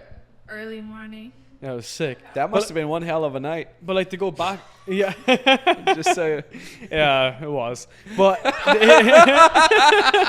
Love it. I slayed. no, but genuine though, as in I think like a lot of those things that prey on insecurities is so funny because if you don't play the game, you kind of can't like. If you don't play that game, you still play the game, sorry. You can't lose in the way that they're setting you up to failure. Let me give an example. So like in the Red Pill stuff, it's like if you can't own 14 girls, then therefore like you're not a man and stuff. Whereas like I didn't know any about this. So like when I was younger, I was just running through Tinder myself. I was in dates, I was in clubs, I was meeting girls, I was doing this stuff. Same with like fitness. I was doing all this stuff myself. Even when I built the business, I never went through like Tai Lopez's course. I just didn't. I just kind of had an instinct as to like podcasts suck, people can't run them, maybe I can do this. And then I started to add on the bells and whistles, you know, that then I started paying into the programs. I didn't have a dating program, but it was just interesting to observe, right? Because I feel like that you put yourself into a box, red pill, black pill, green pill, whatever, Yeah. or like agency pro, consultant, coach, right? Which is just like, you can just play none of those and just have your own category over here and then just kind of define success and failure and just keep on going. Do you sometimes get guys that get intimidated by you slaying? No. Yeah, what's dating We, like for we, you? we, yeah, I was gonna say is we have a male perspective on it. It's okay, Yeah. we go crush, we make money, which makes it easier to get good at dating. Right. How is it for a female perspective? Is it harder to get? Who's your ideal dude? Yeah, all right.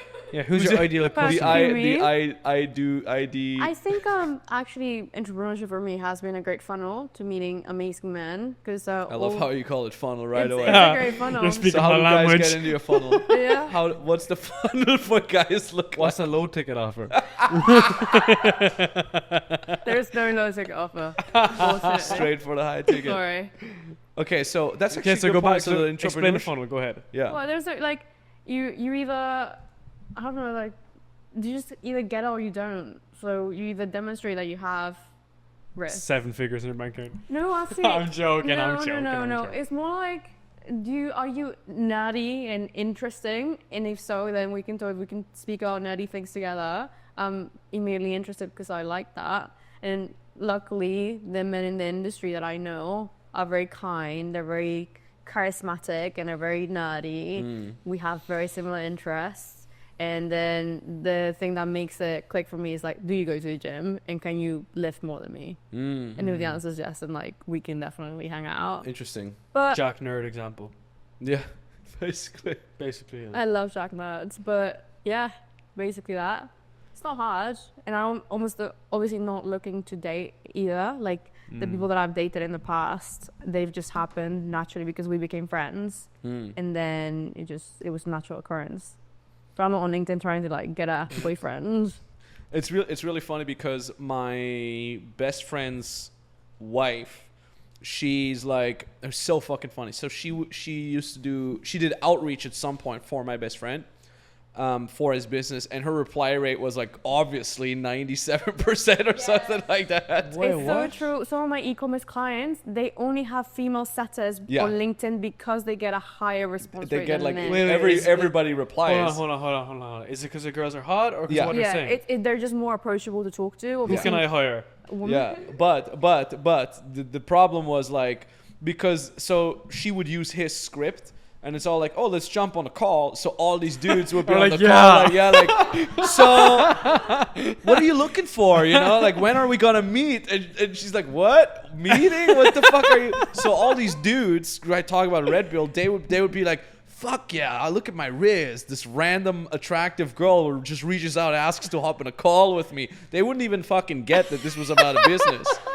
So they had to stop that. Right? Basically, like, her response was 97% book calls with everyone, and then like nobody that wanted happened to to buy. me Huh? at the start when I was trying to like get off sales calls. And LinkedIn game. This is sick. I put my Calendly link on my profile so I could like discovery call. Fuck I off. would get at the start, God. and then I had to take it off because I was getting all these men like, oh yeah, how are you? Like, where do you live? And I was like, this is disgusting. I'm literally 24 right now. You're 40 years old. What the fuck are you doing with your life? You're a And then I 4X stopped. founder. I stopped.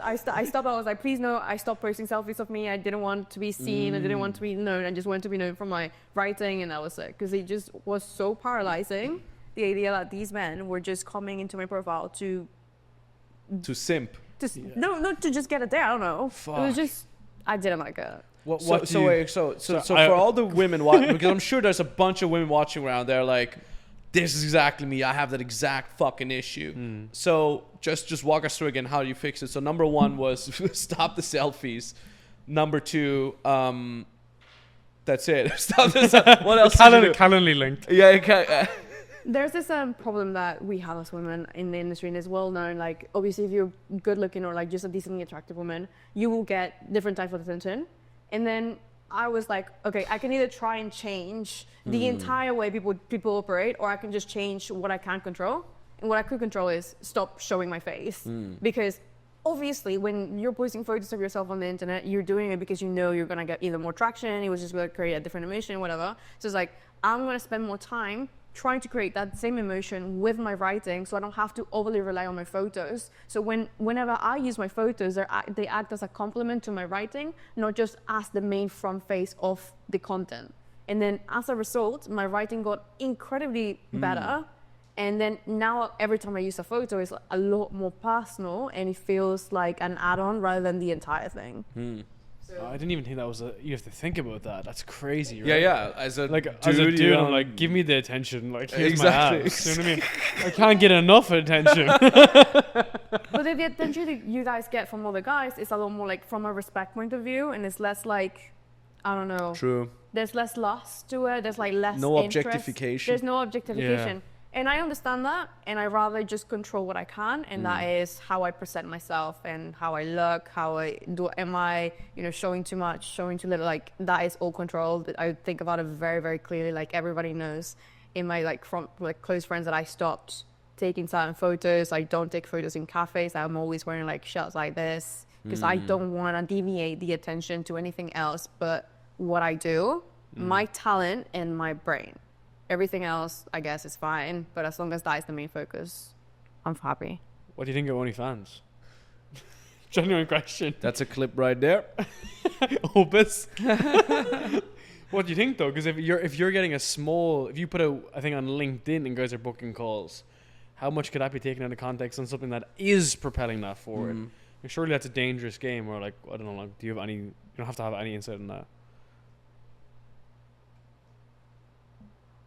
Slay. Yeah, I just think it's dangerous, right? I know multiple girls, multiple female friends of mine that just see. Here's how it usually works. So, you're a girl. You're getting a random job, right? You're working 8 hours a day at the nail salon. You're getting paid whatever, $10, $20, $30 an hour. You hear about your friend XYZ. She's like, "Oh, I just started an OnlyFans account. I made this much," and she's like, "What? I have to work at a fucking job, talk to fucking customers all the time to make that much money in 2 months, 3 months, and you just got it. What did you do? Oh, I didn't even have to be fully naked. I just have to do this. I just wear this. I don't have to show anything. I don't have to do, but I still made this money." So now you get suckered in. It's like a small compliance. It's like an small MLM. thing. It's like an MLM, exactly. Such a good way to put it. So now you get in like this, but as a girl, being attractive on OnlyFans, you will get now guys saying like, "We'll love your photos, subscribe. Can I see this?" And you're like, "Well, I don't do that. What if I give you that much money?"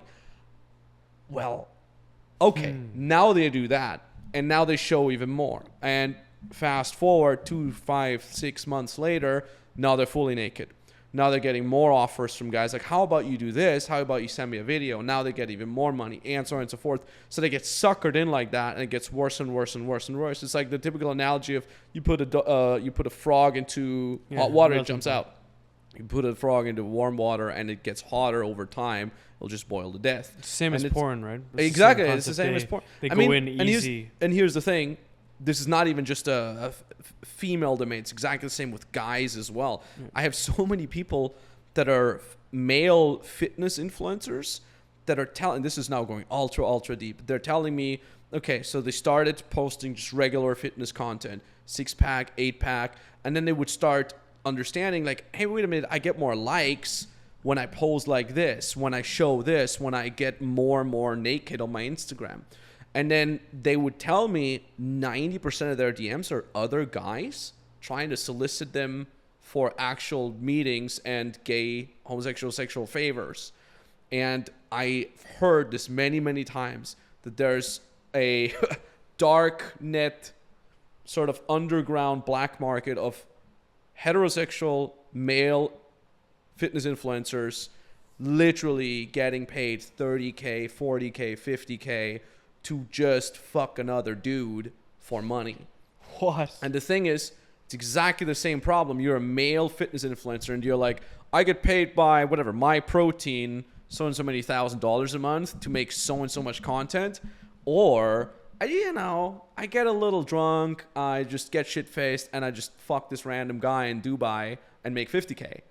Because as a male influencer, you're not making much money. You're constantly in this loop of like, you have to show that you're balling, that you have to show that you're crushing it. You got to rent all these cars, have all this fucking lifestyle to maintain a certain reputation. And it's all fake anyways. And now it's just like the juxtaposition of so much money versus so little work is fucking people up. It's not just women. It's probably more women than men, but still it fucks you up either way. And that's one of the negative aspects of content and the internet, that it brings these people together. It brings a lot of rich people to the wrong kind of poverty-driven content creators. And you hear this over and over again from people that get out of it years later. They're like, it's the worst thing for your soul, for your emotions, for your entire fucking life to go chase down that easy fucking money. Because it sounds really fucking easy to just get naked on the internet and make some money and maybe meet someone that is really cute to you in the DMs and they pay you fucking money. It sounds really easy, but you're paying with something. You're paying with something long term. Yeah. And that's the problem. So that's why I asked all these questions in terms of like, what do you recommend for women to not go down the easy fucking likes route and actually go down the quote unquote harder route, where people respect you for what you actually want to be respected for? Well, I was in that avenue where I was a fitness influencer and I started talking about my interests. So I was like doing the deadlifts, doing like all that, like people liked it. And then every time I would introduce the idea of anything else, spirituality, business, economics, anything, they'll be like, shut up. And I was like, I'm done. I'm tired of just being in this box where I'm just judged on how much I lift and how much I look and how many brand deals I'm getting. Yeah. Deleted my entire social media. Wow. Like I archived everything, deleted it for a bit so I could just focus on building something else and like learning. And I think if you have a passion, like finding a different hobby or a passion for women that is not reliant on validation from social media, it is the key. It's the key. I was addicted to validation from like the likes and follows and everything. Then I had to take that away. It's like the dopamine. It's like why people aren't in there all the time is the reason why people watch porn. So just getting yourself out of that and finding the one thing that you love the most. Maybe it's running, maybe it's reading, maybe it's anything else. And from that, you start discovering the different avenues that you could go on and maybe make some money off. How did you get out of it though? It sounds so fucking hard because it's like you said, it's literally an addiction. It came to a point when in my fitness journey, I was gaining a lot of weight for no reason, although that my hormones, and I didn't know. And then people were telling me, oh my God, you gained so much weight, you look so fat, like what the fuck happened to you, like ill, whatever. Damn. It was so bad, like it was ruthless. The platform that I built with so much love literally turned its back on me. And I was like, we built this together. I've literally given you so much time, so much energy, so much love. And then something's happening to me, I don't know what, and you guys are judging me. And then obviously I started going to different interests. I was like reading about health, spirituality to try to heal myself because I didn't know what was going on. No one liked it. Everybody's like, shut up, like, what are you doing, business, whatever. And I was like, you know what, I don't have time for this energy. I'm gonna go away and do my thing. Then came back, 10 kilos lost and a whole different life. You make it sound way easier than it is. It was like, very hard. whatever, I just went away and did it myself. I just went away, cried a bit, went to therapy again, lost a lot of weight, and then came back and I was like, 10 kilos less, crushing it, slaying. No, really, like, fuck. There's probably people listening right now. They're like, I tried this, didn't work. I'm really trying to get to the bottom. What helped you find value for yourself? What helped you find self-love when you took away that, when everything was taken away that gave you that validation? How did you find, because that's also a topic that we used to teach the guys a lot in my dating. I think is you have to hit rock bottom and be there by yourself, be forced to spend time on your own to then realize I have no one else but myself. I need to start liking myself, otherwise who will? If I don't like myself, who will? So then you start doing things that you think are gonna heal you. You Google self-improvement YouTube, you go to Tony Robbins, Joe Dispenza, whatever it is, and then slowly you start implementing whatever feels resonant.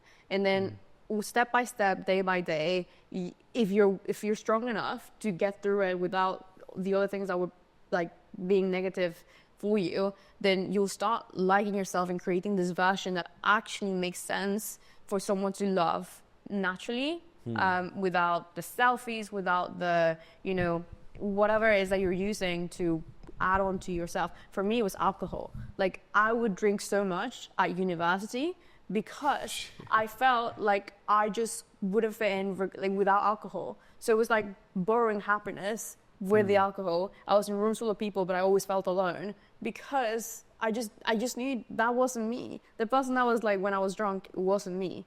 And then I was forced to just be sober, spend time on my own, and realize who Lara truly was. And then from that realization of me spending time alone and finding my hobbies and realizing I'm a nerd and I love the internet, then I found people that also love the internet and that truly relate to that and like the technical things like Darren and I, we nerd out on websites all the time. All the time. Never thought I Love would landing have pages. that because I thought that was weird. But in reality, nothing's weird until you make it.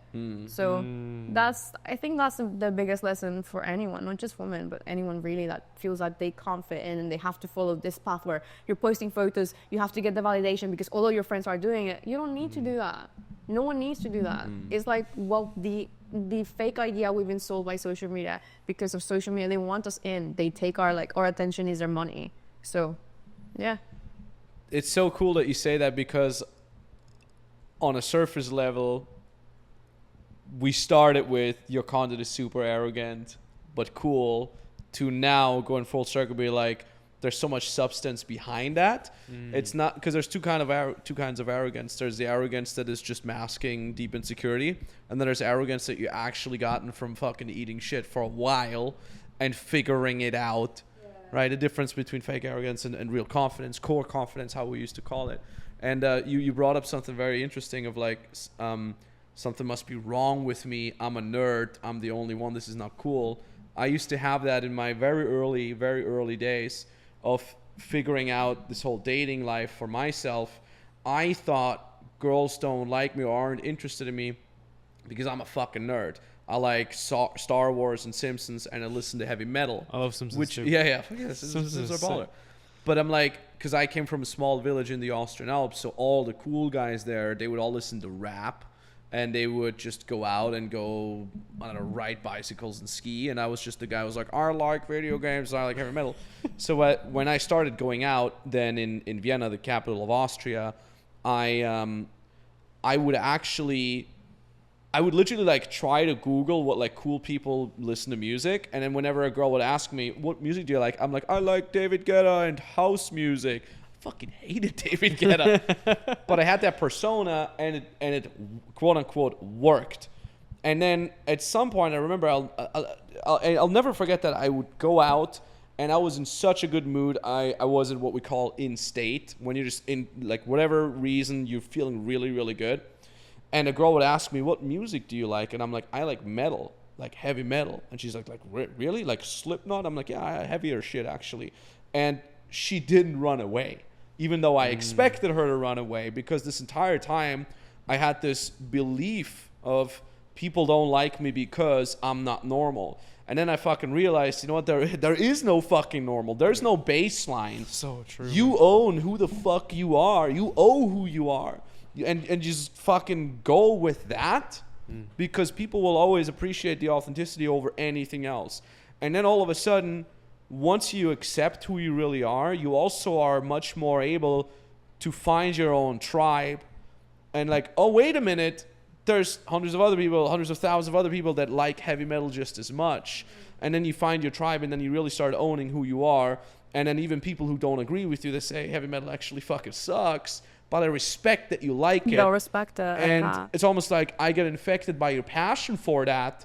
Let me carry my passion out on my forehead as well and be proud about that. It's also a respect between two parties then, because what's interesting there is that people follow people who are obsessed with something point blank, right? Because everything else is like a world of mediocrity. There's just a baseline average standard for everything. So if you love butterflies and you tell me about all the different types of butterflies, I may not have any idea what you're saying, but I'll appreciate it from your perspective. And like, you know, that's why we nerd out on like landing pages, because we both have an interest in design. Yeah. Does that make sense? So you don't need to know that specifically. Like even Elise, her thing is like animals, specifically like dogs that we have in common, and like she's educated me on that. And I'm like, oh, like why does it happen like this? And then she would kind of have insights on that. And before I met Elise, I never even had a fucking dog.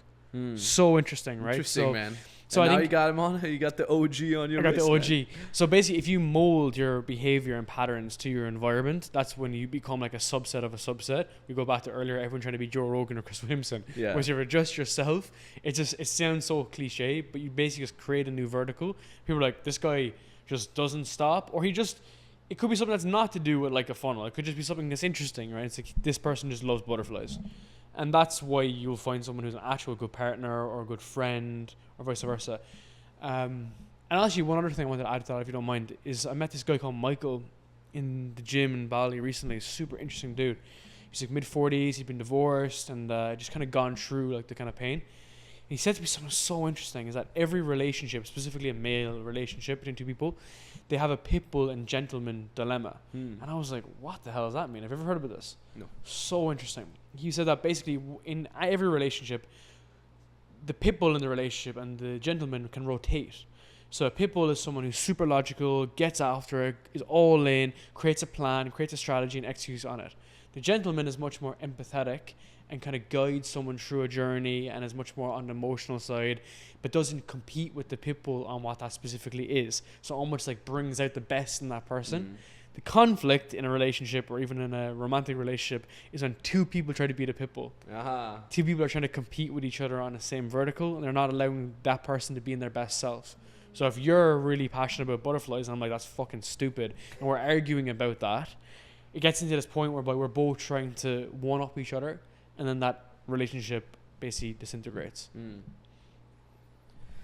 The internet's a very, very beautiful place for nerds, for people that want to connect, for people that want to find themselves, and it's really awesome to see your journey, and to kind of watch that from the sidelines, and then exchange ideas in the form of a podcast. That's why I like the internet is getting so much shit on lately, especially social media, but it's all about how you use it and what you do with the knowledge that you get. How long have you been talking now? 2 hours? Oh, yeah? Holy shit, let's go. All right, next steps, we'll get some vegan steak. Sad. So sad. But, Darren, how can people find you? They want to work with you, they want to get in touch with you. Just search my name on Google. Baller. Baller. If it doesn't show up, then we haven't done a good enough job. Should just be the first line there. All right, love it. Nonetheless, we also link your stuff down in the description below. How can people find you? You won't be able to.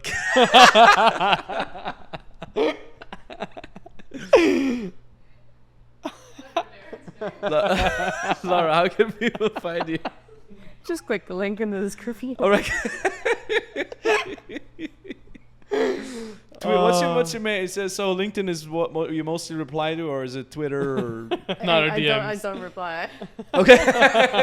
Sorry. You gotta click the link to reply, dude. I'm sorry. Join my community. Those weren't the Love only it. place I'll reply. Okay, That's we're it. gonna put everything in the description down. Guys, thanks for being on the podcast. Let's Thank get some you for steak. having us. That was so much GG. fun, man. Sheesh. That was the best podcast I've ever been on.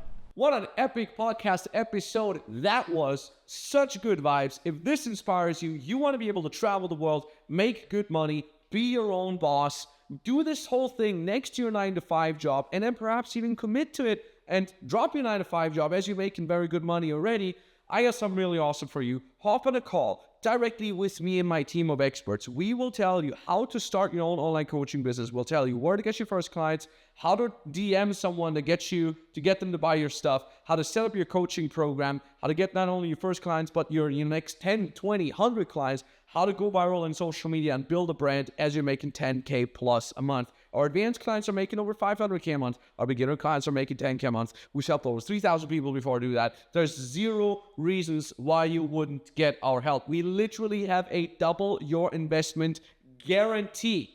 So if you want to take advantage of that, link is down in the description below. Book your call and talk soon.